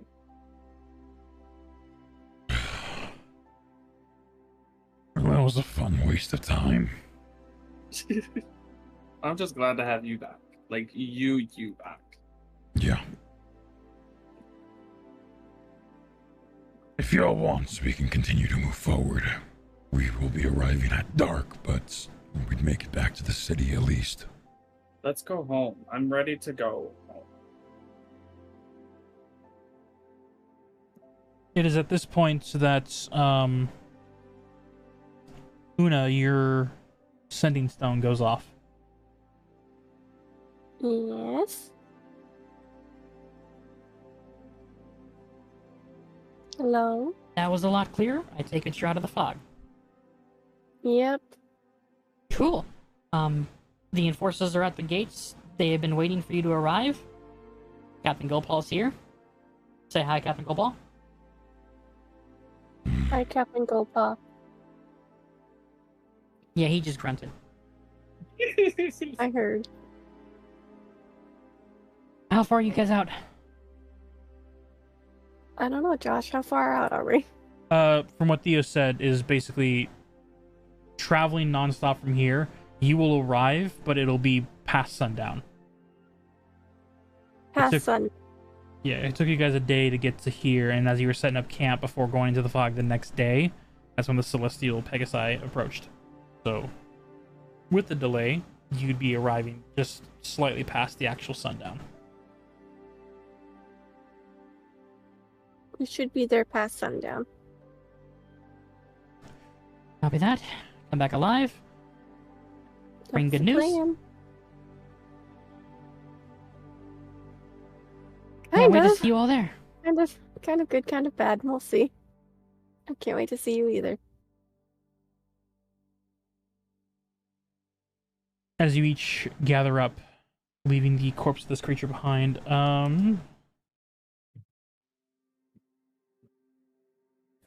Lindra picked up the necklace.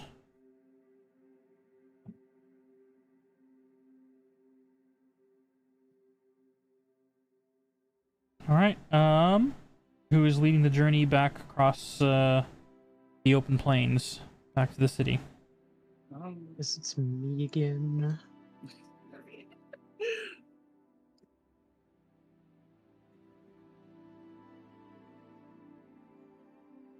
Oh, hey, look at that. The background's still the same color as this background.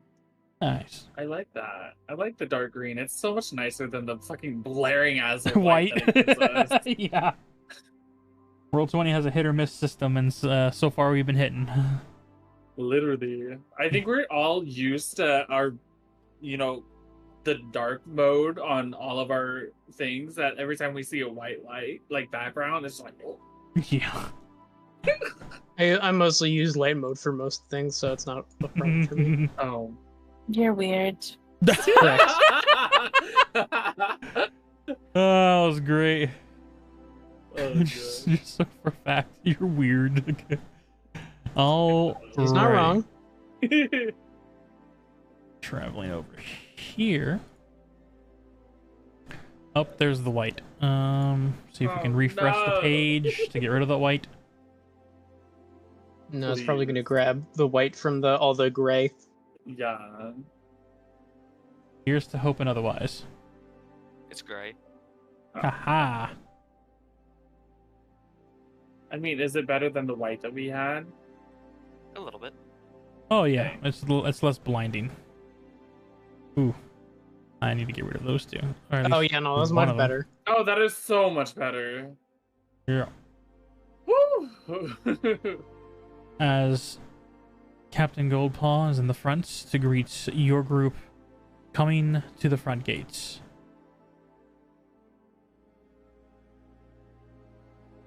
Simon. You. Yeah, you together.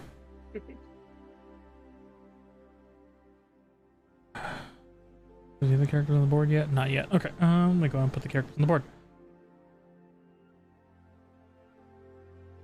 We're gonna have a lot of people on this board. Sticking to main protagonists. Okay, good. Because I was gonna be like, our thing's gonna be so overfilled. Yep.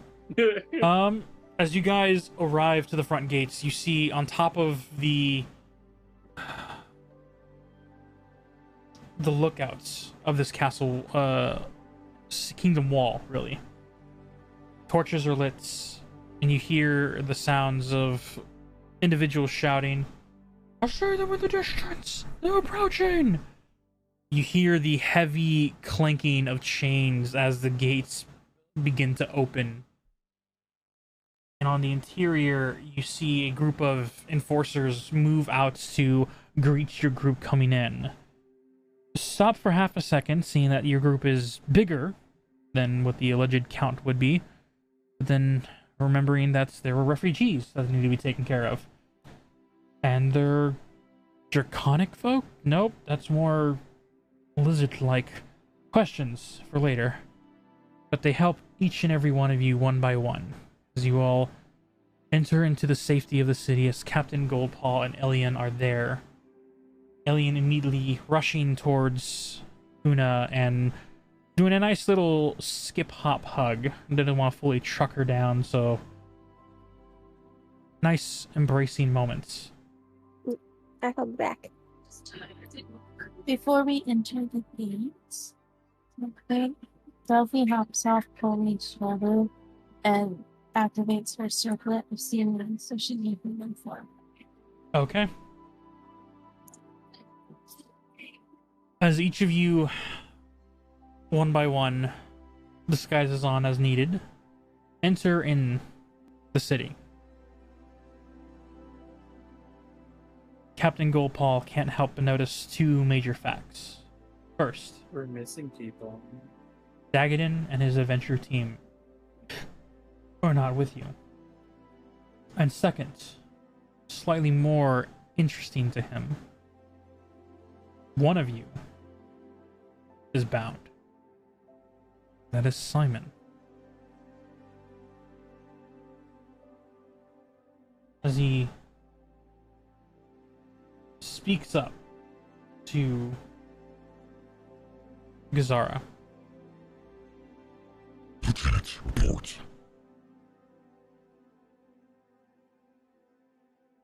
This man's a traitor. Made a deal with the hag. Tried to offer up the prince and princess to save friends whom are probably long dead already. Oof. We have him in custody. He is to spend the rest of his time under our jurisdiction. But there's a new problem, sir. One that we need to discuss quickly.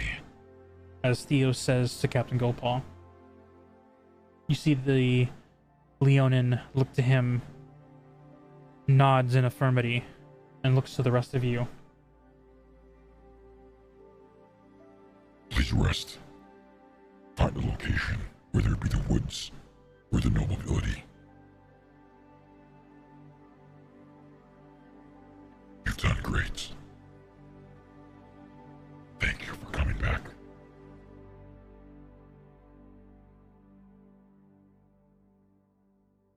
There is a softness to his attempt of a smile.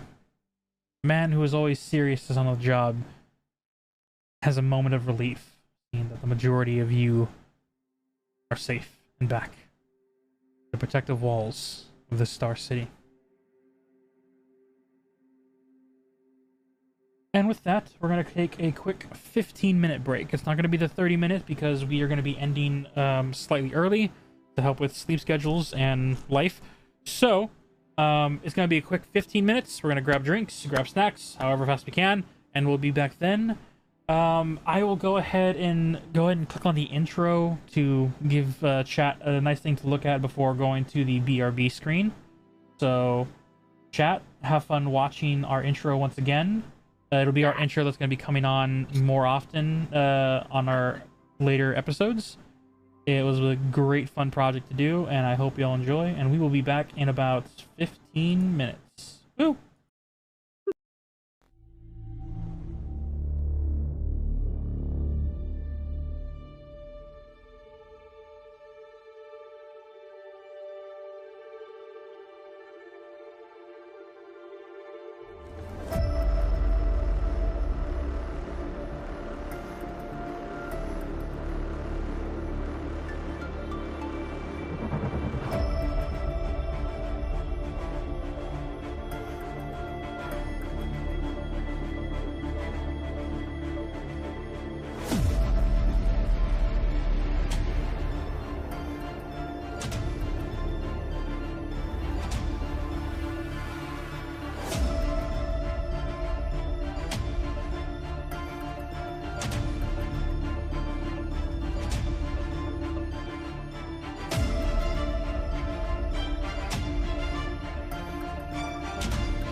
Welcome back, ladies and gentlemen. We are continuing where we left off. I'm going to be snacking and drinking. Don't mind me. I'll do my best not to keep my mouth full all the time. But in the meantime, as our heroes get back, the enforcers helping them, healing those, and guiding the new children and the people, refugees, into the city. Theo and Captain Goldpaw taking a lead march. Timothy on Theo's shoulder. Or no, you're in human form. I'm holding his hand. Holding his hand, that is correct.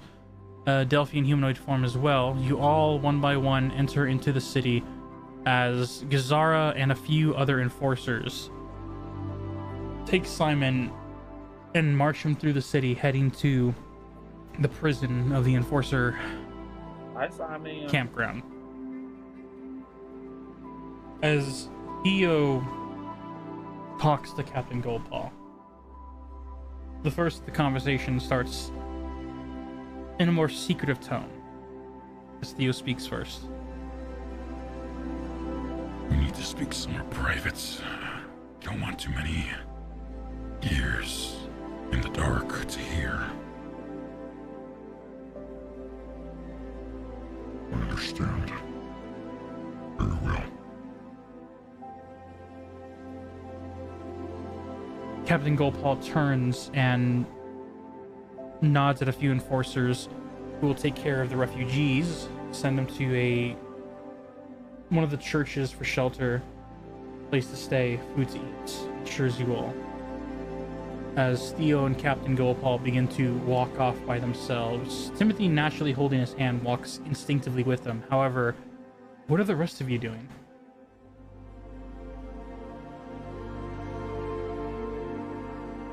Hello. Well, interest walking right not behind, but like off to the. If Theo's on the right side, then I'll be on Captain Goldpaw's left. All right. Uno and Durant. I'm gonna head back to the woods and go fucking take a nap. That's absolutely fair. You make your way to the woods. I Oh, can't no. grab myself. I'm going wherever Elian is going. Oh, for whatever reason you weren't aside. Boom.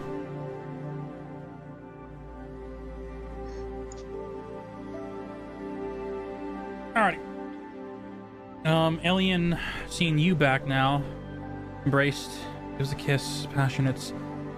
You see there is a worried look, somewhat hidden by her great detective skills of being able to keep things under wrap, but still glad you are back. And wanting to grab a drink and hear what the heck was your journey about. To the woods, as Alien would say. In her Australian accent too. No. It's not Australian.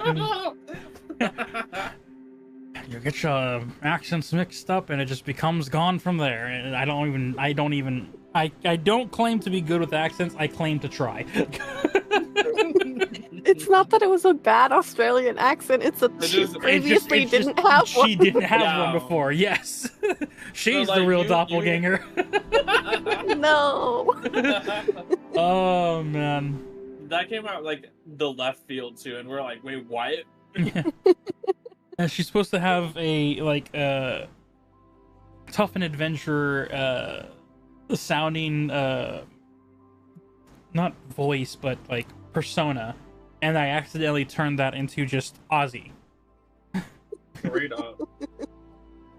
Well, as you two head to the woods along with Durant, the three of you following Theo and Captain Goldpaw, Izara. We still don't know what Delphi's doing. I thought she said she was moving along with us. Delphi, what are you doing? No, I didn't say I was doing anything. You just assumed. I did assume. My bad. Oh, I do that. Delphi went back with all of them to the woods because she really wants to take a bath. After seeing the refugees get taken to where they'll have shelter and stuff, she felt relieved.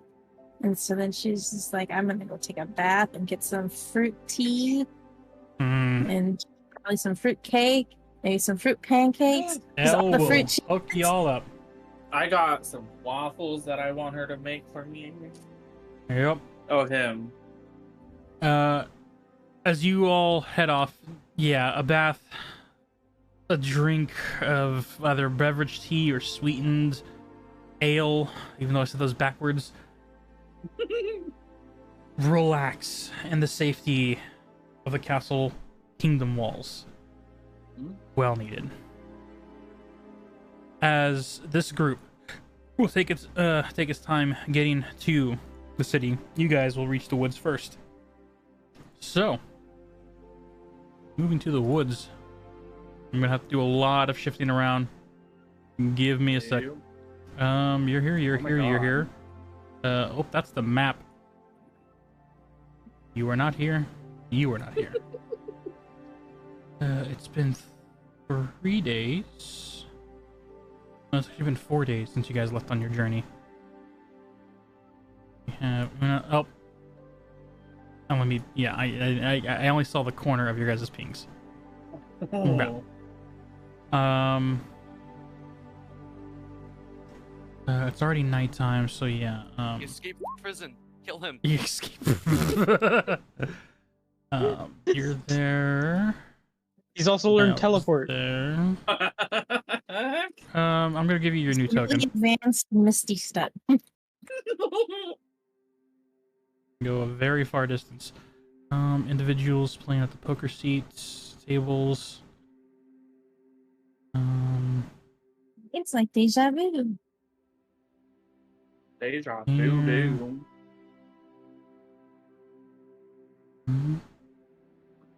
Feel like I'm missing some tokens. You're Oh, missing Delphi. Delphi. Yeah, I forgot about me again. There's... It's not on purpose. It's just Do you my. have Umbra's girlfriend? I'm supposed to be the main character. That's. I've never claimed this. I've never said anything to this degree. Why, Yeah. Aliens are here. Okay, cool. He's just saying that so you guys don't get upset, but he's told me that I'm the main character. Wow, putting words in my mouth. It's all good. Oh, can do. You're there. You're there. Who else is here? Elle's already there. You're here. We're in the back. Right, the old button. And I believe that is everyone as far. Oh, Durant. Oh, you forgot me. How dare you? It happens. Oh. I apologize. How do you I don't dare care. you forget Wait, is your the fourth place There he is. character? okay? This is the woods. Into the thick of it. All right. No.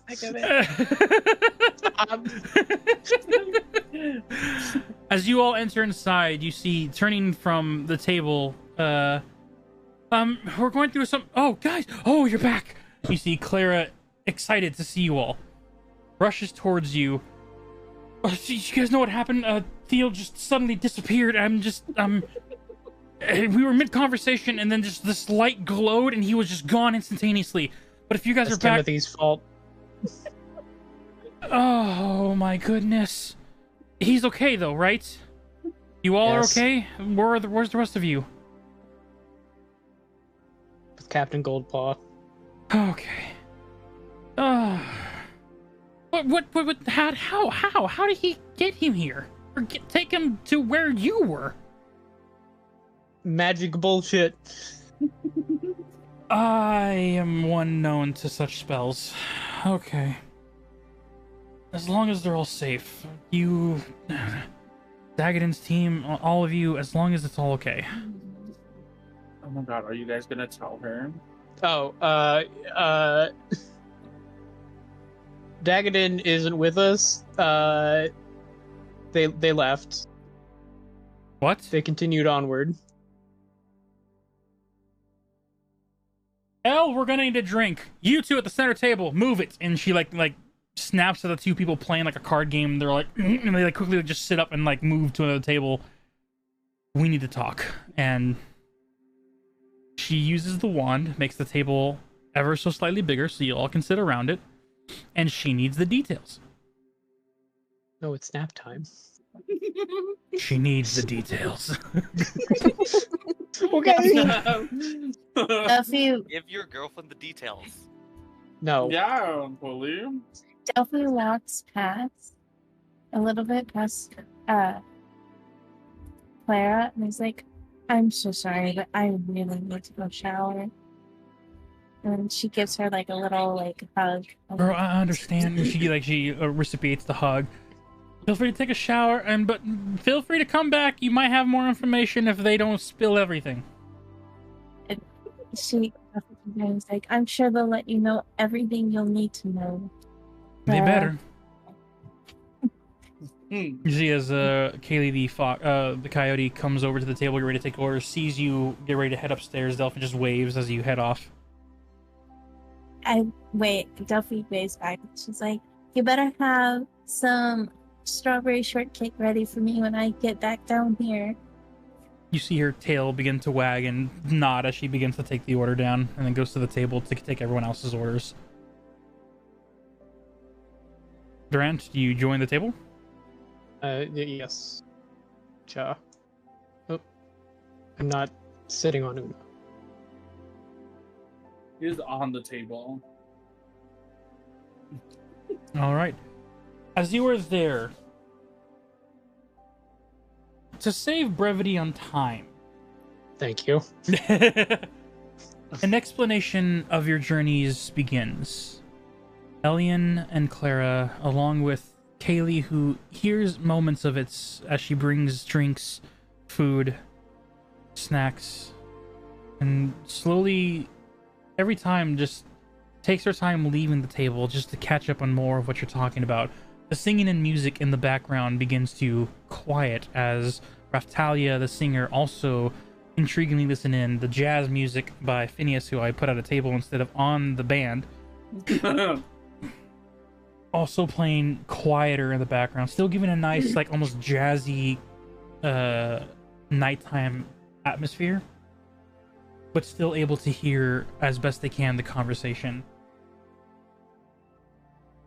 Elle, from the kitchen after serving, getting the cakes ready, the sweets, the strawberries, the drinks, and Kaylee serving them, is at the bar also trying his best to eavesdrop as they hear the tale and journey of what lies even slightly beyond the fog. Here's my question. Do you reveal any information about the hags and danger beyond the mountainside? No. I would like you to make either a deception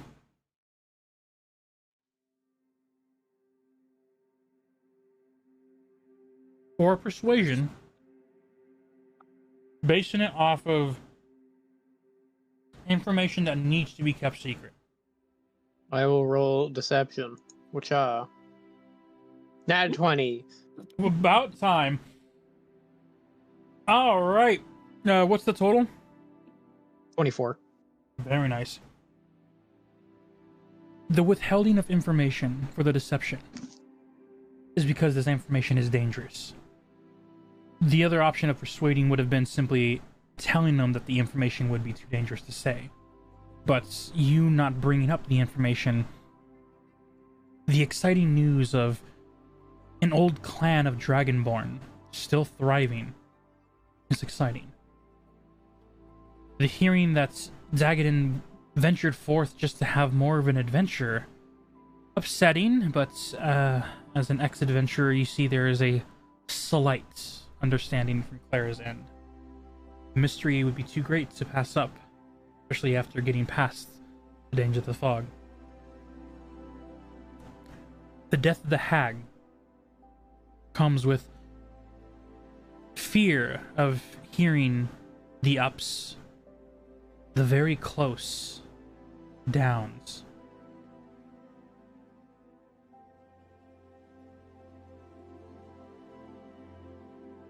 I'm trying to make the font for chat just slightly bigger. Sorry, give me a second. There we go. But nonetheless, the story unraveled has captured the attention of everyone in the woods.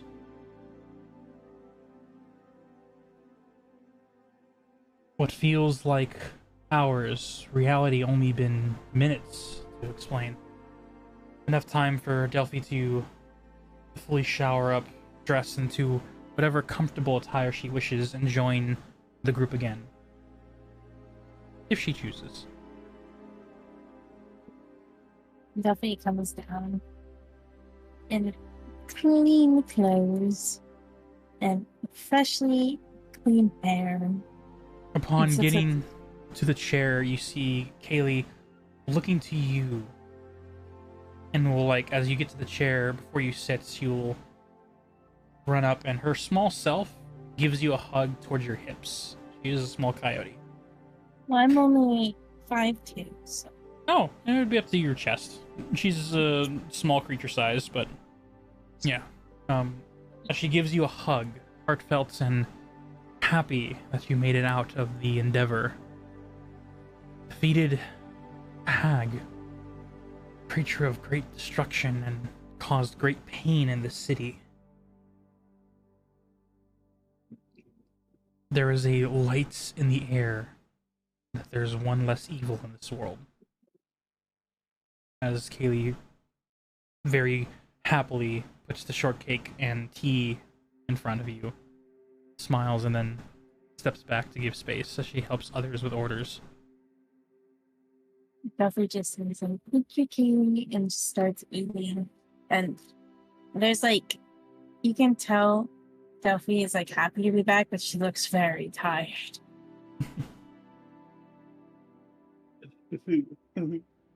As Clara looks to your group,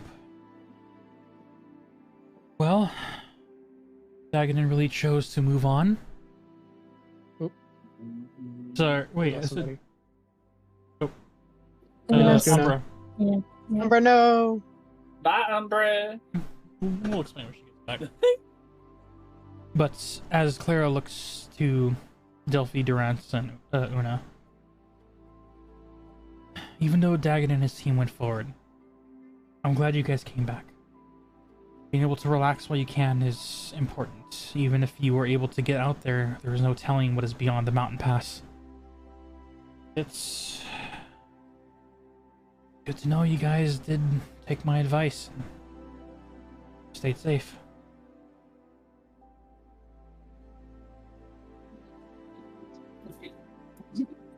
Delphi says, "Thank you." That she's like, "I'm glad that we made it back safe. It was definitely tiresome." Mm. And so she like puts like her fork down on her plate. And she's like, "Speaking of tiresome, I really need some sleep." Of course, yeah. You probably had a decent bed, without having to check your surroundings anyway. Your room's still available free. I've been, others have been helping keep it clean. Thank you. Sort of your spare room that you had here is still set up too, if you wish to rest here for the night. Thank you very much. The baths are in the back if you need. You can wash up. We don't have anyone to polish your armor though, but hey, something for you to think about in the morning, or send to a blacksmith to get polished up. Yep. The hell was? Oh, that was. Roll 20.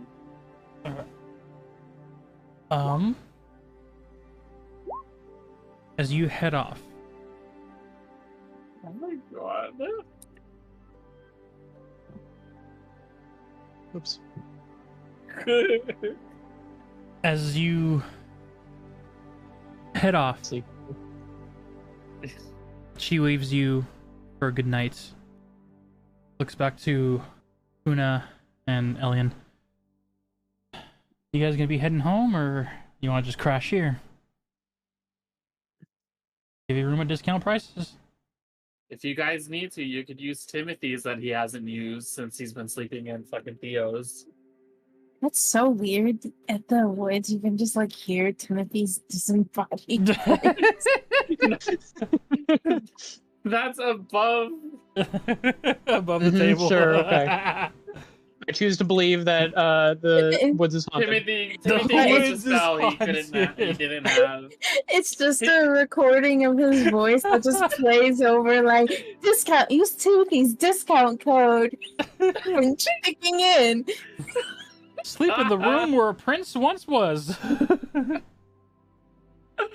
Wow, a real royal feeling. They walk in Gosh. and It's it's just like the room. royal theme too. That's great. As he looks to Una, Una will simply nod in acknowledgement as she and Elian will just head back to their place to rest for the night. As the night begins to wind down, the two of them, that's the map again.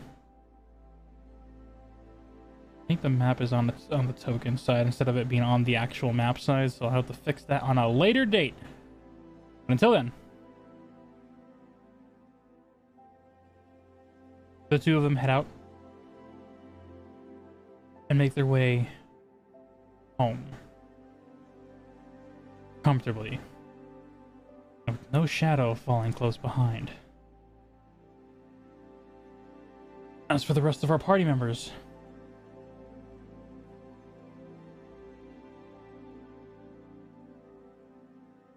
you go back to the overworld. Following our group.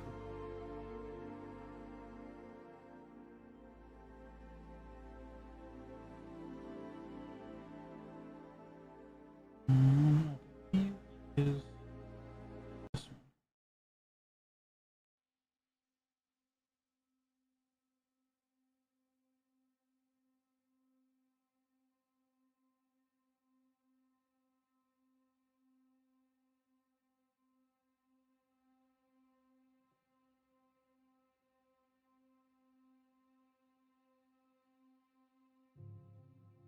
Not that one. Trying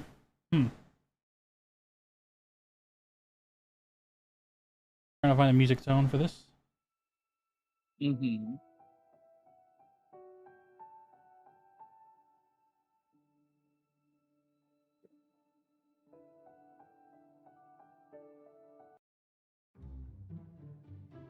Nope.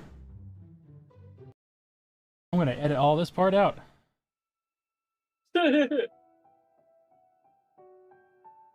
If you're gonna edit this part out, I'm gonna ask a question. Go for it. Yay! I'm welcome definitely editing this back! part out. Did you say with a shadow following close behind, Without. or with? Without. Okay. So basically, she's one carrier short, and there's no wolf Yeah. on her tailcoat. That's what I was confused about. I didn't know if I heard that right. No one's essentially stalking her on the way home. So wait, what happened? After a story and explanation of what happened, keeping the information of what is beyond the mountain pass, what's deals Dagadan made, and what information there was restrained, the story was still told of your guys' adventure beyond. And after eating some snacks, some drinks, everyone was wrapping up one by one to head to bed. Okay. You and Elian walked home. Yeah. Yeah. I thought our home was up here. It is. No? With no shadow following close behind. Yes. I don't have a shadow at all? Well, no extra baggage.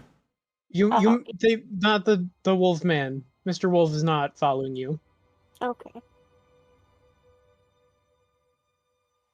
It would be creepy if you just lost your shadow entirely. Yeah. It would be cool though.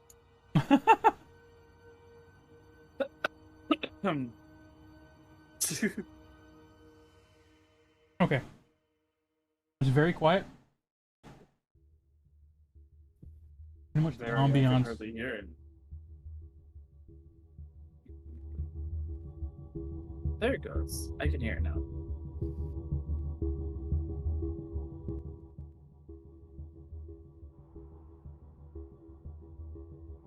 Okay.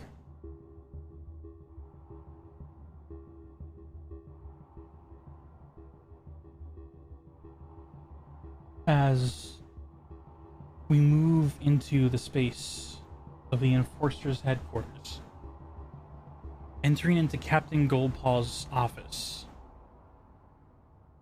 Gazara sending Simon to the brig. She is not here, but she is in the compound. The four of you are in this low-lit space. Magic torchlights upon entering the room ignite, giving light in this slightly large office, about 15 by 15 space. And as you are all there, Captain Goldpaw takes a seat behind the desk, as there are 3 chairs available to you all. Each taking a seat. Captain Goldpaw looks.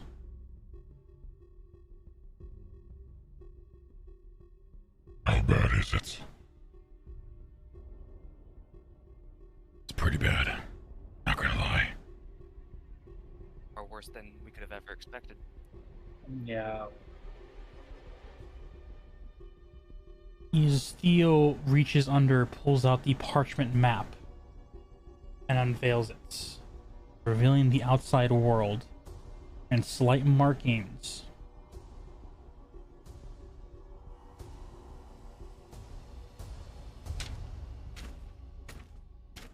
Looking back on notes. As Theo looks to Captain Goldpaw. There are 5 more out there. 5 more of those hags. Each with their own domain to control. And subjects under their command.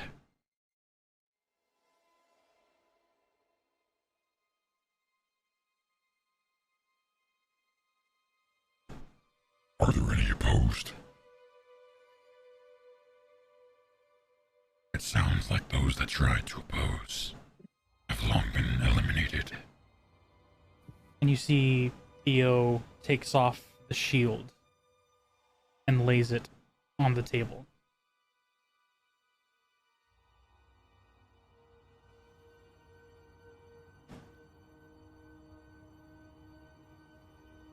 The scale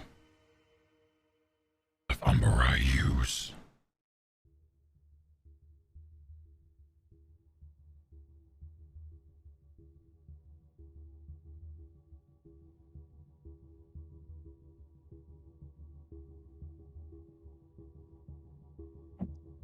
So he is dead. Unfortunately, it seems like it.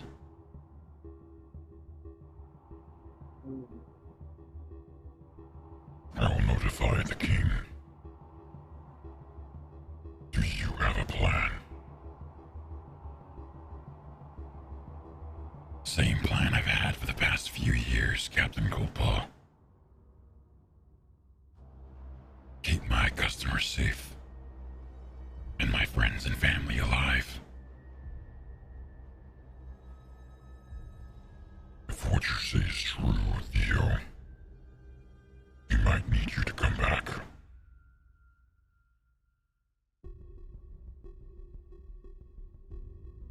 Hopefully it doesn't come to that.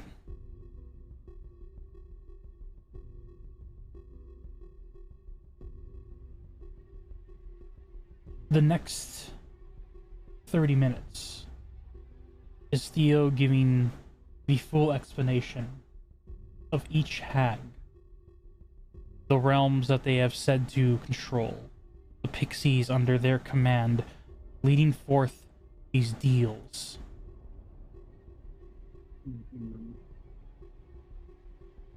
Along with the notation that the dragon and dragonborn that oppose them sounds like they have either been completely slaughtered or at the very worst enslaved. This information comes heavy as Captain Goldpaw is not only taking this in verbally, but he is writing down the major points to be able to present to the king and queen.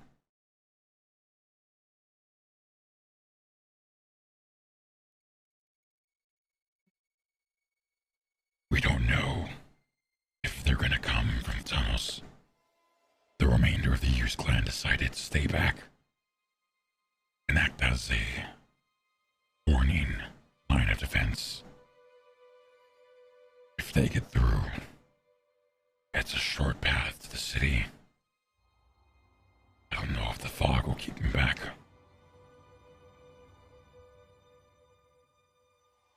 Indeed. You will need everyone. Yes. Will speak up. The staff that King Sifithar, I said that right? Yep. Gave them. Will the hags and the other Fays be able to use that to peer into our city? As Captain Goldpaw looks to you, understanding that not only are you nobility, another soldier of the archers of the Elvenkind, adventurer, and now in deep with this knowledge that could leave the city in a panic, skips the formalities. No. Only those of Dragonkind can use the staff of the all-seeing eye.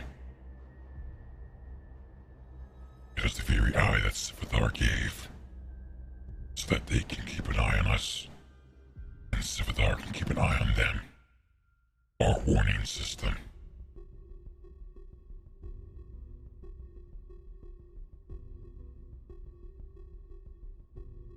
We should talk to the old king soon.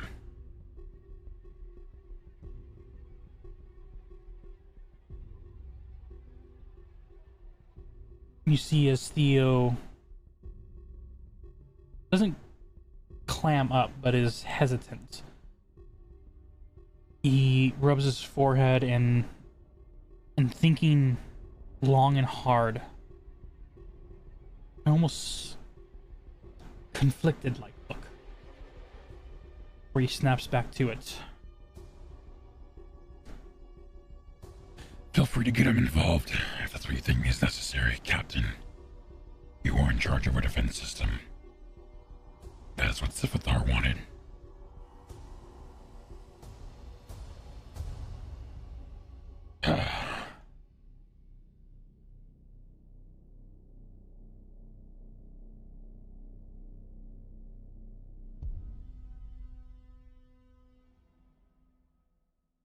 Tell Draco to talk to his father.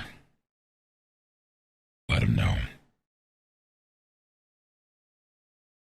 Maybe we can get some more information out of him.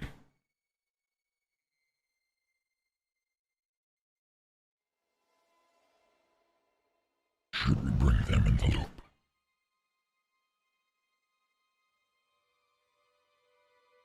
At this point, we either bring him in, or I fear they might be hanged by it.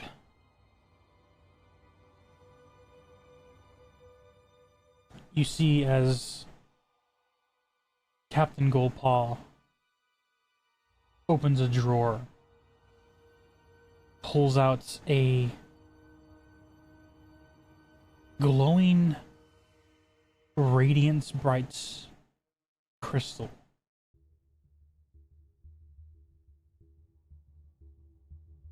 In the shape of a star. Sets it on the counter. Coloration is ignited with the radiance of radiant energy. But at a base color, you can only describe this item as a platinum star. Ooh, pretty.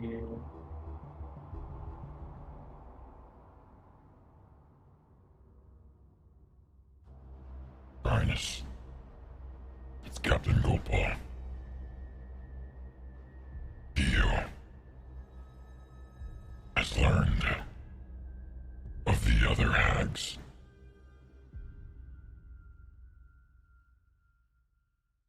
As the star ignites in a radiant light growing brighter,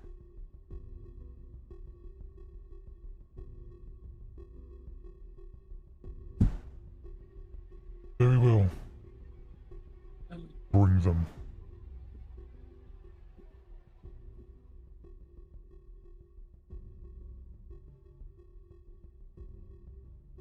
Yes, my king. as Captain Goldpaw stands, looks to both Valindra and Timothy.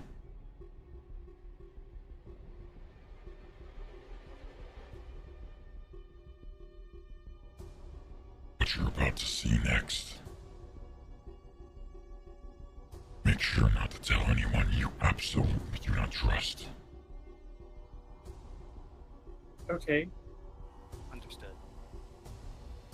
He turns to the back where the symbol of the platinum dragon is, as he takes the star from the desk, turns, and puts the star in this statuesque like mouth.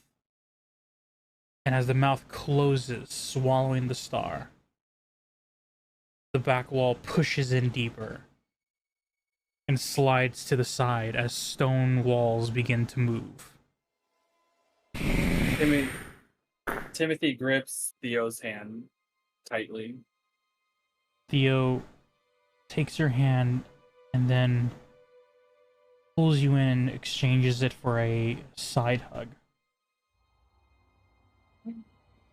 I lean into it.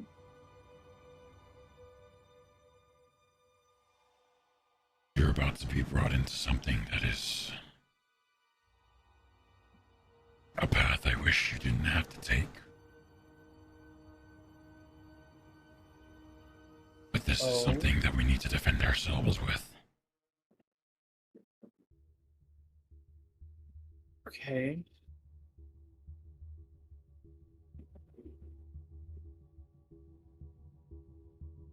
It's time to meet Kings of Athar.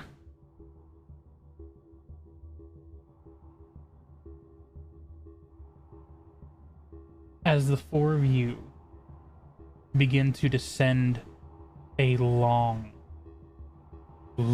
staircase down,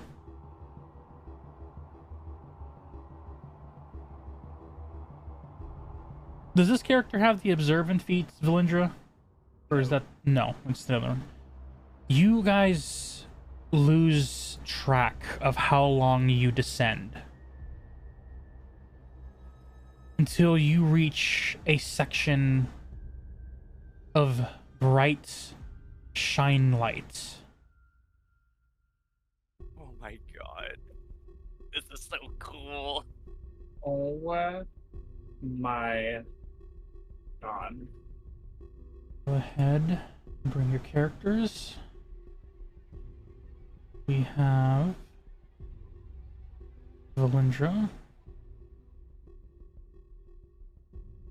Captain Goldpaw,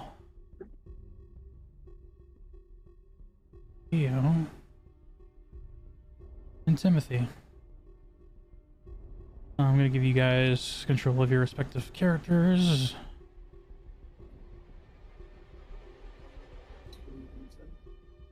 My god. Entering down the staircase, you are met with a massive cavern.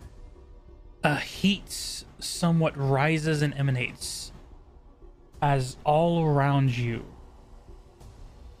you are surrounded by molten gold. A statue ahead, misshapen, misformed. Head of a skull, horns of a unicorn, body of a dragon, arms of a frog merfolk creature. It's wrong. As Captain Goldpaw ascends the stairs, Theo right behind him. Looking around below, you see what seems to be a river of molten gold. I would like both of you to please make perception checks. Natural 20, bitch. I got a dirty 20. I have, so mine's 23. You see, as in the molten liquid gold-like essence that is flowing, different access points throughout this area has gold almost leaking liquid-wise into this pool. The statue itself doesn't seem to be melted by the heat of it. It's a lot cleaner than what the map might portray, but the emphasis is this lake that has eyes. You see swimming around, no form, but multiple types of draconic eyes blinking, shifting, swimming. As Captain Goldpaw continues and heads to the left.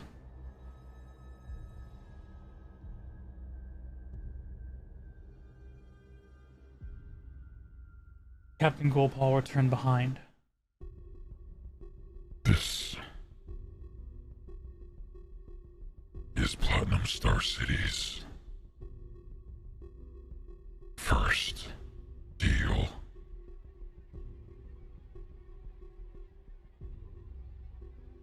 First deal?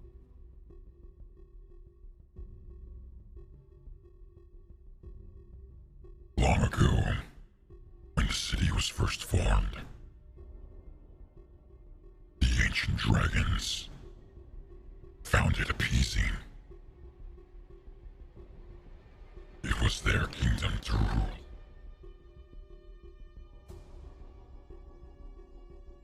But as the dragons grew more powerful, they grew ever more greedy to control more.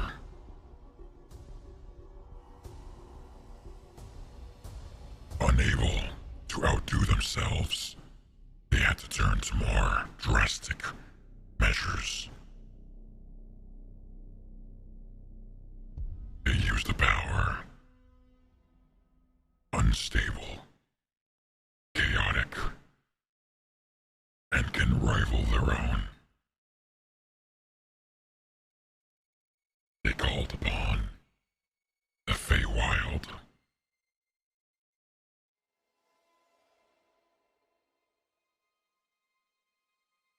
The first was a fairy, one of power that radiant light, and the one to make the deal was King Sifithar himself.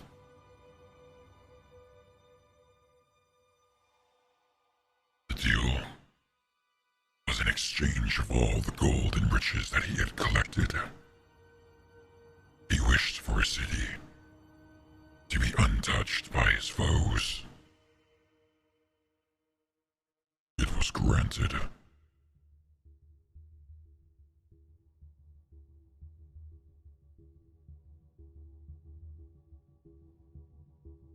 And then the second deal came. He wished for his bloodline to always remain.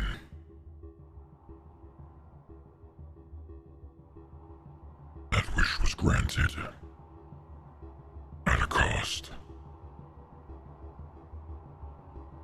The price of that deal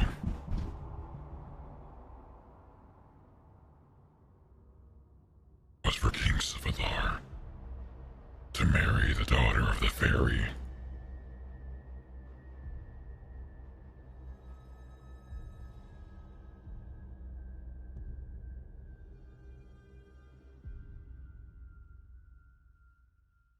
And then finally, the third deal.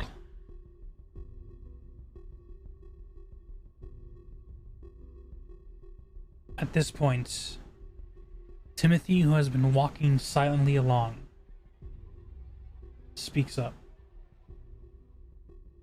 I do what? Sorry, Theo. I said Timothy. I meant Theo. I'm like, what? No, yeah, sorry. Theo You've been doing so good. speaks up. I was, but it didn't work out this time. It's because we got rid of Dagadin. We got rid of Dagadin. Yep. The new name is now Theo and Timothy. I'll always get those two confused now. As Theo speaks up.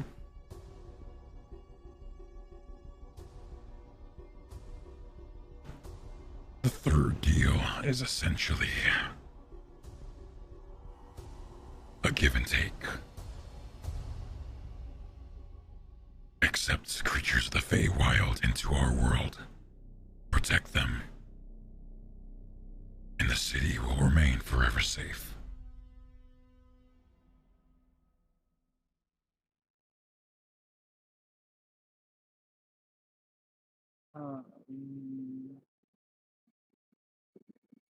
That has been the curse of the Platinum family.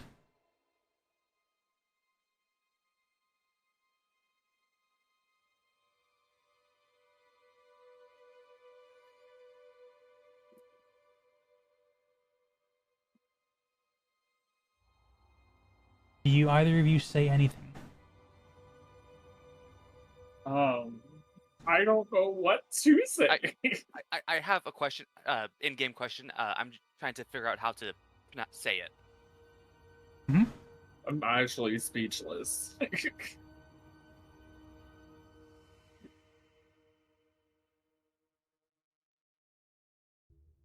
Are you saying that this curse, they have to protect all Fae on this planet, or just within the city limits?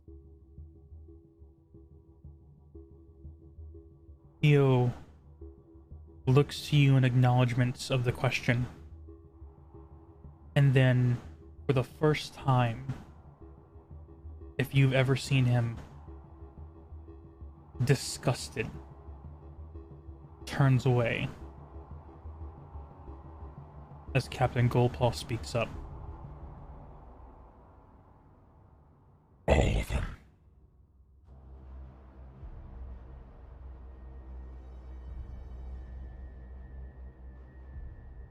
We didn't know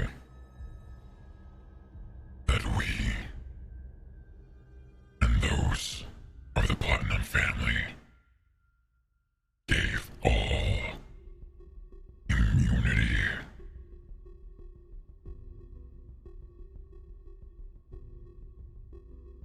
And so they came.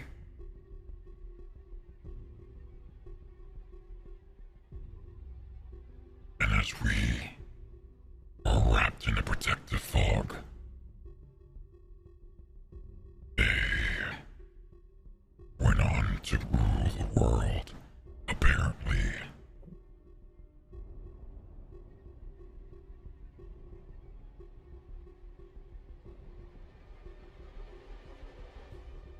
And that's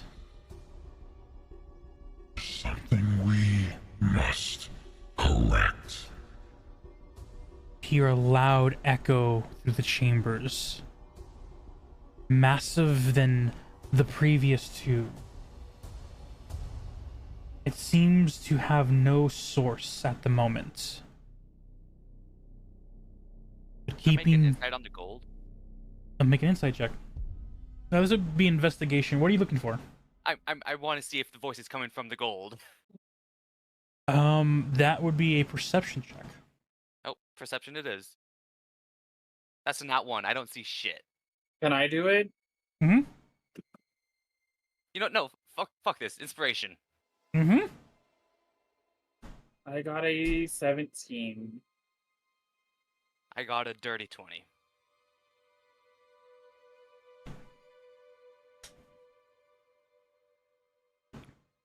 With a dirty 20. Looking at the gold. Not realizing till now.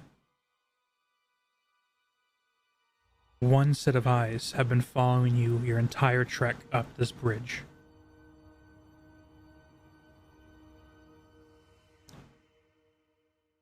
As Captain Goldpaw looks down into the lake of gold.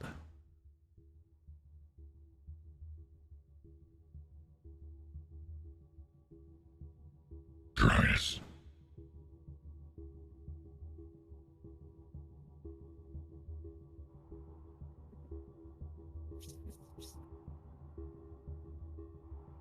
Who is the Fae that stands next to you?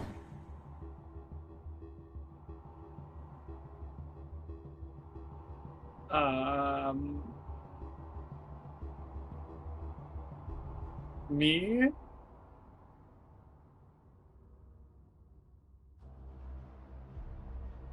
It seems to be calling to you. Oh god. Do I know where it's coming from? Did my 17 do anything? Am I Your blind? 17 gets you an idea. The voice is coming from the lake, but there are multiple eyes swimming around. Okay, You don't know which one to focus on. I look around. Me, I say out loud.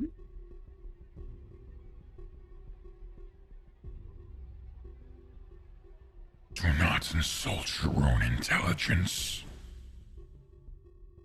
I sense royal blood from you.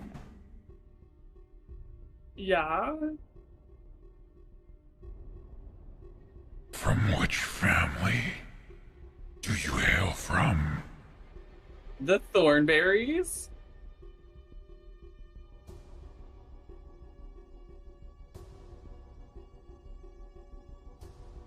There is a long pause of silence, almost as if the lake is contemplating bubbling points where the magnet gold surfaces and then resettles into the lake of fire. Oh god. That name holds no value to me. Wow. But as a fae, we must keep you safe inside my city. Okay.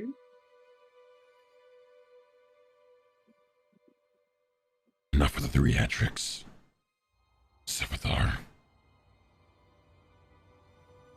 We found out there are 5 more of them. 5 hags that your deal released into this world.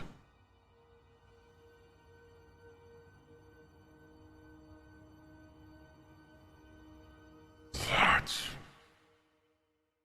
is unfortunate. But my city stands. Its citizens safe.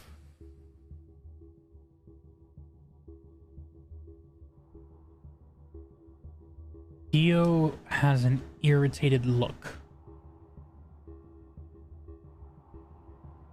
Looks back to you, Timothy. I look at him.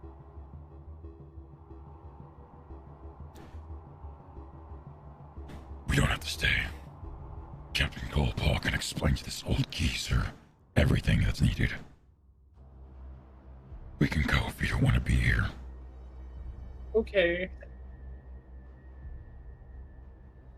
Valindra, you coming?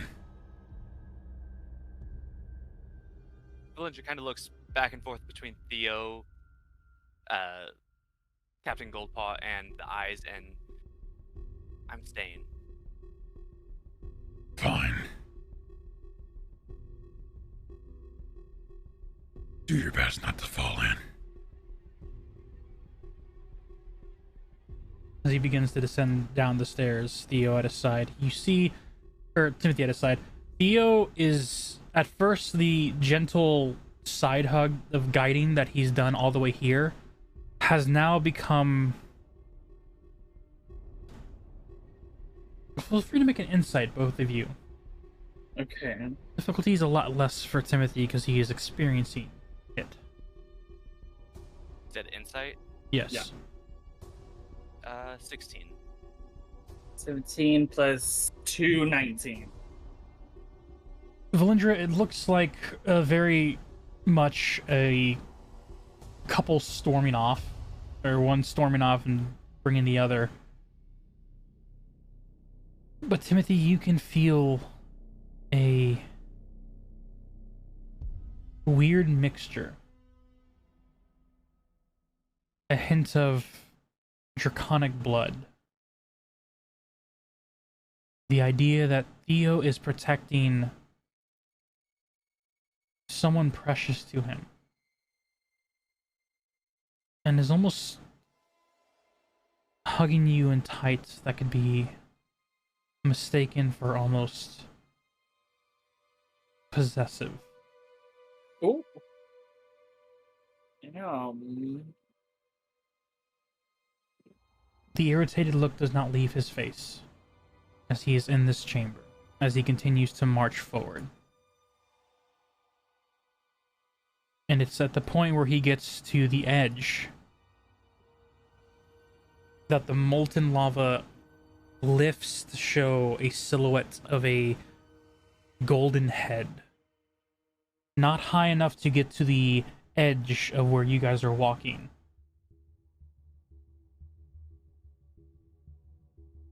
But enough to give you the idea of which head is speaking.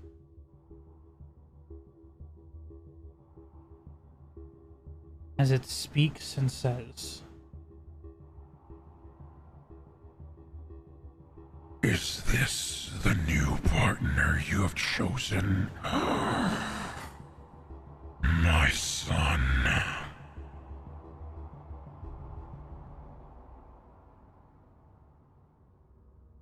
for the I look at Theo. first time, Theo is enraged to the point where he releases your shoulder, turns towards the head, and the first draconic roar you have heard him give out, blasted with radiant lights, decimating the molten head as it disforms back into the lava.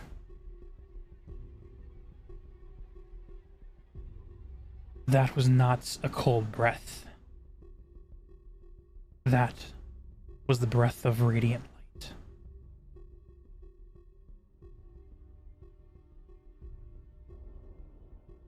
As he turns,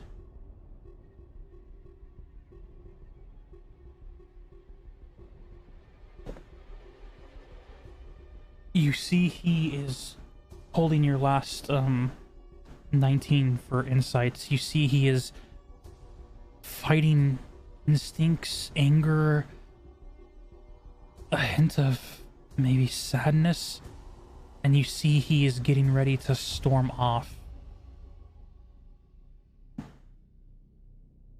I would like you to make a charisma check.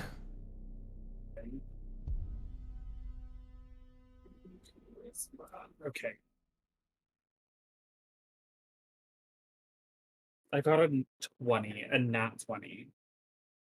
As he begins to get ready to storm off, how do you grab his attention?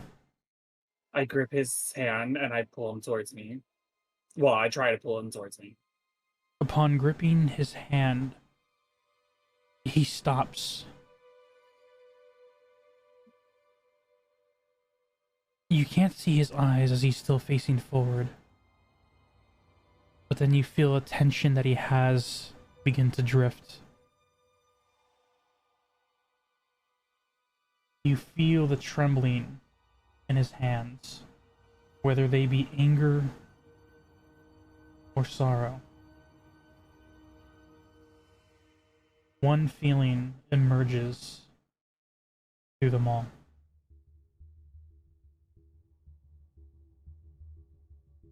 As he turns to you, quickly, scoops you off your feet, and begins to storm out. Bye. Bye. Bye, Vale.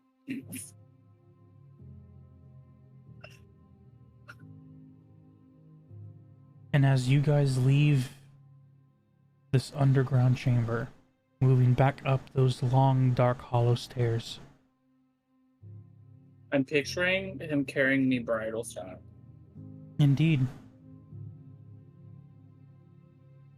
and as much as he is being gentle, only draws more attention to his face as you see the gritting of his teeth and the flow of tears.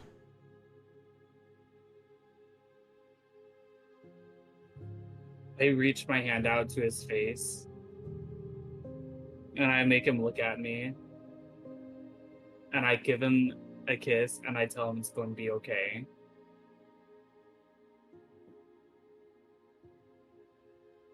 You see his eyes give way.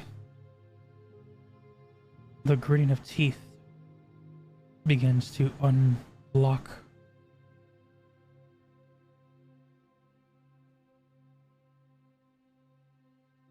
It's going to be okay, Theo, I promise.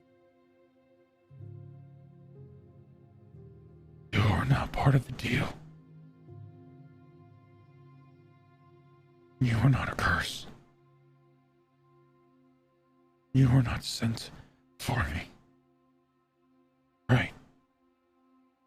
No, I came here for my own will. And then I just met you, and it seems like everything just clicked together.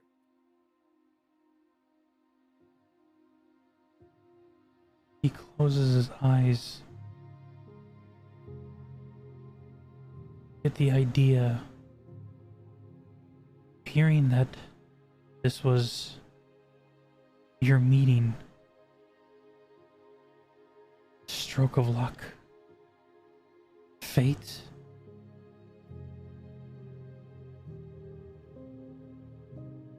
What separates those two things from destiny? Forced destiny. One that he might have already had to go through before.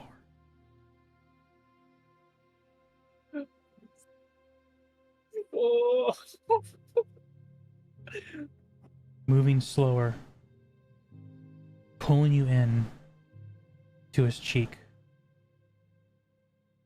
Embrace soft for this muscular dragonborn.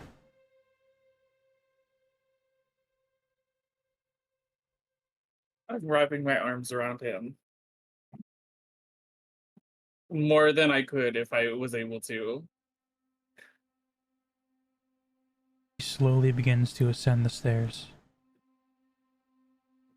With you in his arms. Oh my god. Poor Theo.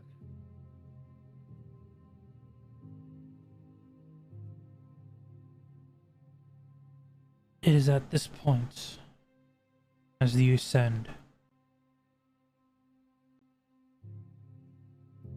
being front row to seeing this display, seeing this power, Valindra, you know what might have been speculation before cannot be denied now. The way Captain Goldpaw treated him.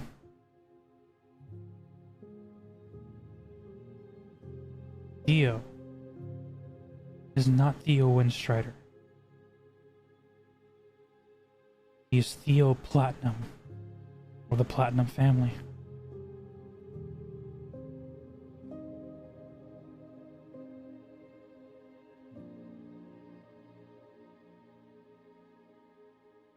You stand at the top of these stairs with Captain Goldpaw.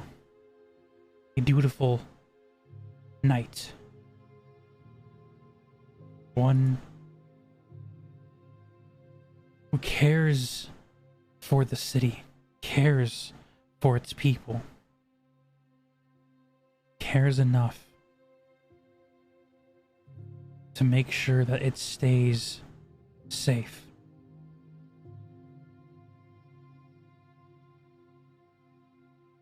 As he looks down to the lake of fire. My king, what shall we tell the second son?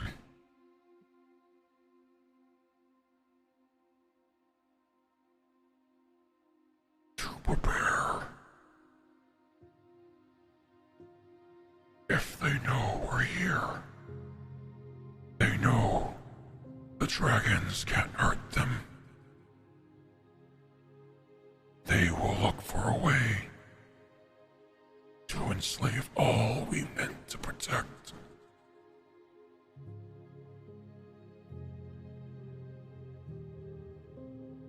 Look to the west. They are coming.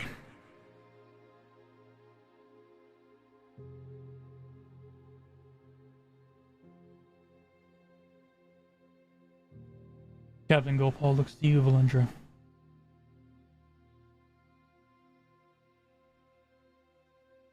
We have our mission. Will you follow, Valindra Ramirez?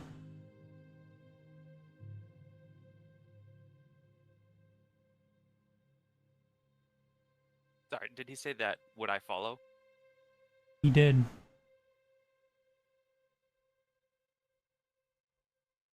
I will.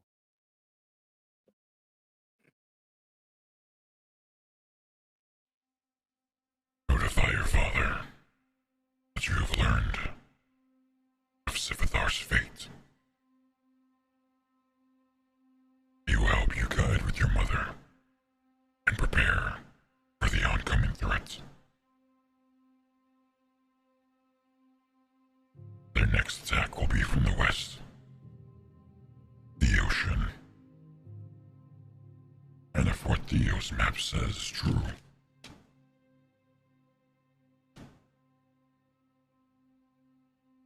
then we must prepare for a riptide ahead. I have a question out of table. Out of You table. said west. East. Sorry, if I said west, Okay. I meant east. It's the ocean side. Yeah, you've been saying west. Sorry, this it's entire east time. side. Yes, it's a Okay. threat coming now from the ocean.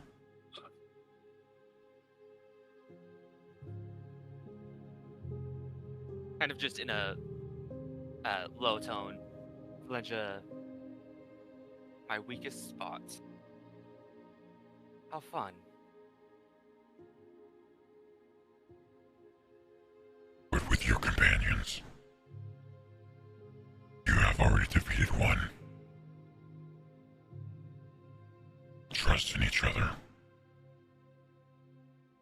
That is how you survive. Yes.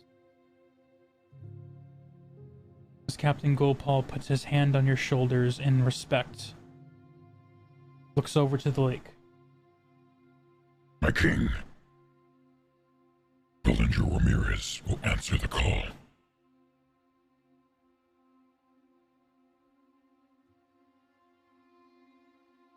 Then, my power shall be hers. You feel the heat of this lake intensify as you feel a radiance form around you.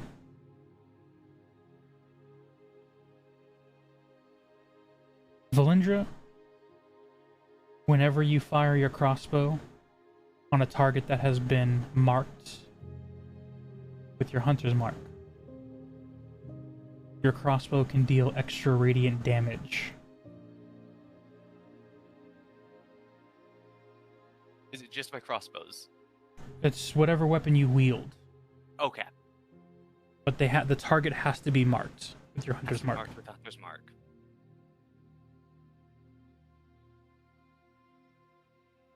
Go. Protect the city. Protect your family.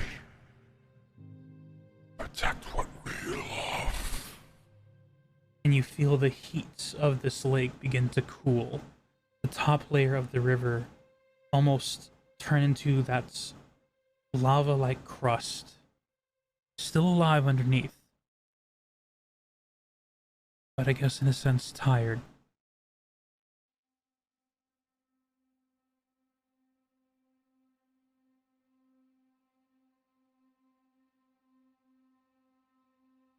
Captain Gopal looks to you, begins to walk down the steps.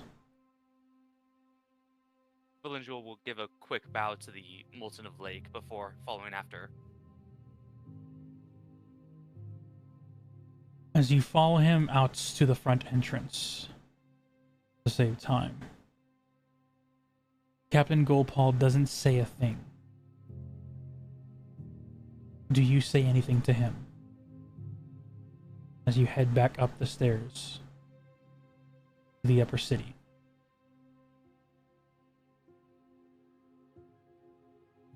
When we're fighting the rots,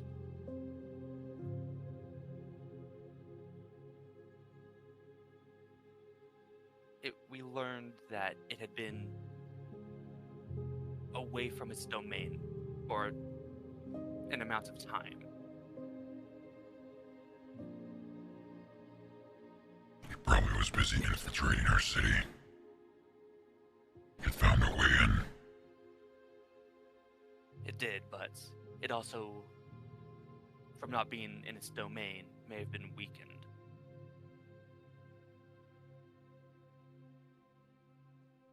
The city is protected by a radiance of light.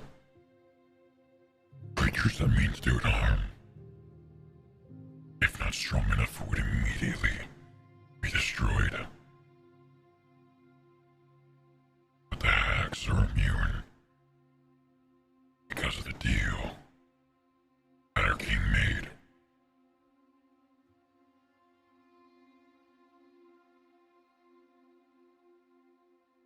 One might see it as greed. Others see it as guaranteed protection. I see it as a father's desperation to protect his children.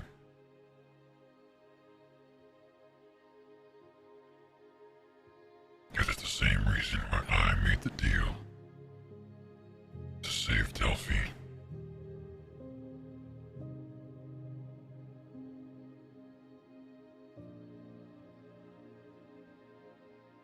Every citizen, Fae, human, dwarf, elf,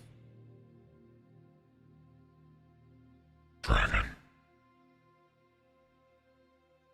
they are all my family. And I will protect every one of them to my dying breath.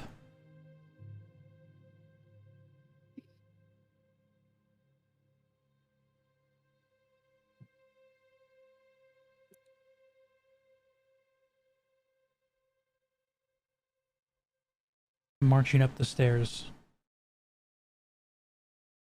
following behind. In a quiet tone, very quiet. He can probably just barely make it out. One day, I hope I'll be able to feel the same.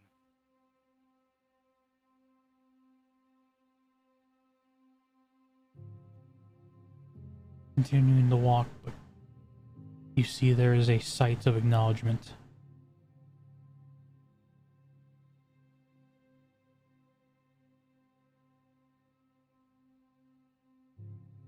Valindra, where do you head off to sleep for the night? He's not going to sleep immediately. She's going to go prepare Okay. and tell her father that he knows the truth.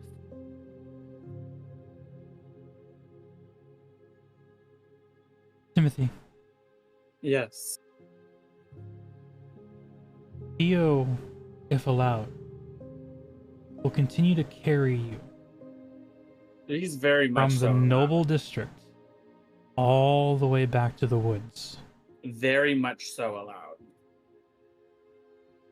Walking through the open gates from the noble district into the common, the nightlife here is not as busy as it is in the darker section in the, I believe, southwestern lower sect. Yes. But still, there are some those that like the night walks, like the peace of the night sky.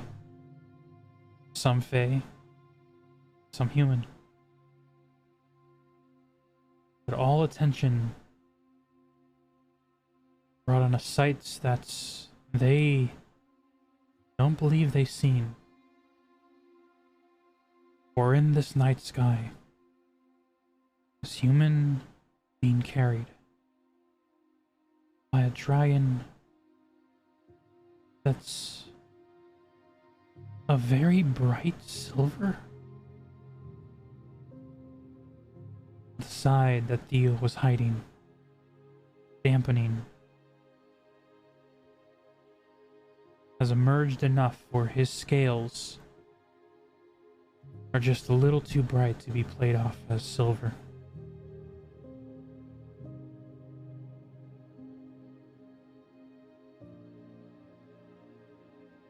I'm still holding him, like hugging him while he's carrying me.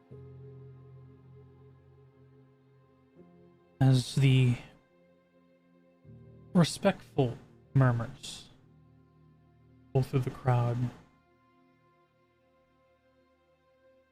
you get back to the inn.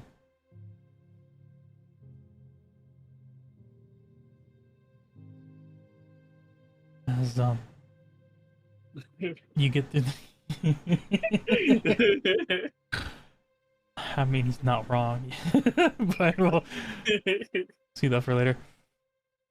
As you enter into the woods with Theo, Clara and the others see you. For story's sake, your passive insight is 12. But a lot of people can't really hide a shocked expression.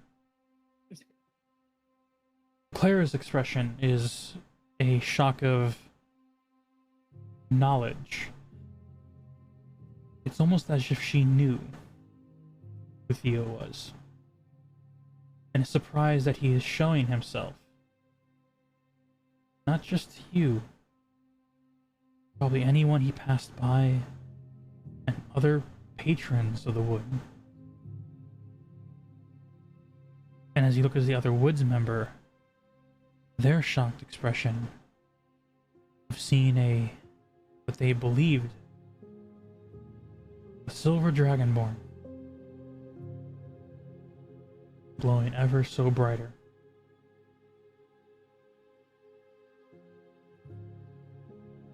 None ask the question, where they can see that what you guys need right now is rest. Theo carries you up to the room. A separate bath can be drawn if needed. Oh no, not separate. Well, not like, I meant like from the actual bathhouse of the lower floors where all the common no, I get it. I get it. you guys, like, Delphi's room, you guys have your own personal bathroom in the room. Yeah. But we're not showering separately.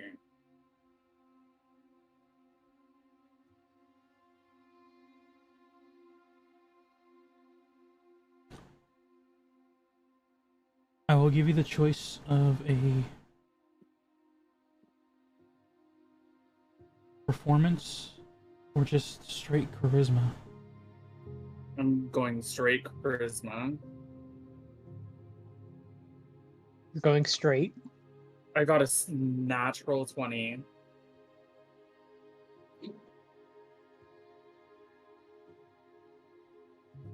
Plus 3, so a natural 23. As you guys find comfort, become clean, I ask you, Timothy. Yes. How much love do you accept from this Dragonborn? All.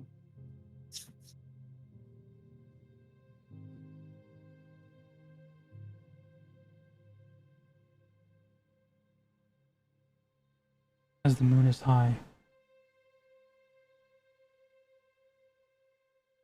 as platinum scales shine ever bright,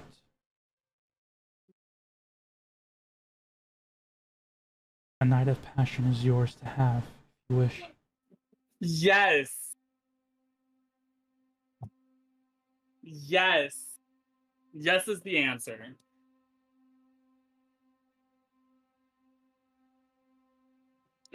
Black.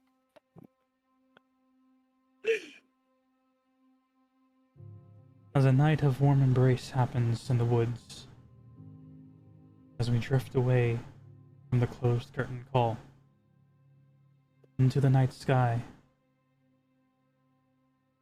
looking down, as the city seems to glow, ever so slightly brighter. That is where we're going to end today's episode.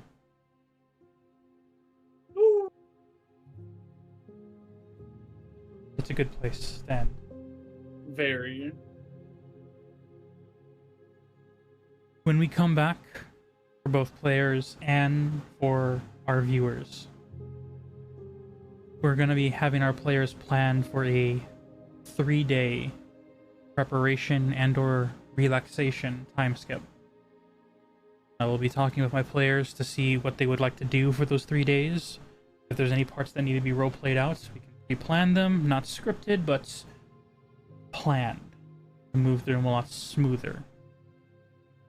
Gathering supplies, gathering knowledge, or simply just finding a moment to themselves.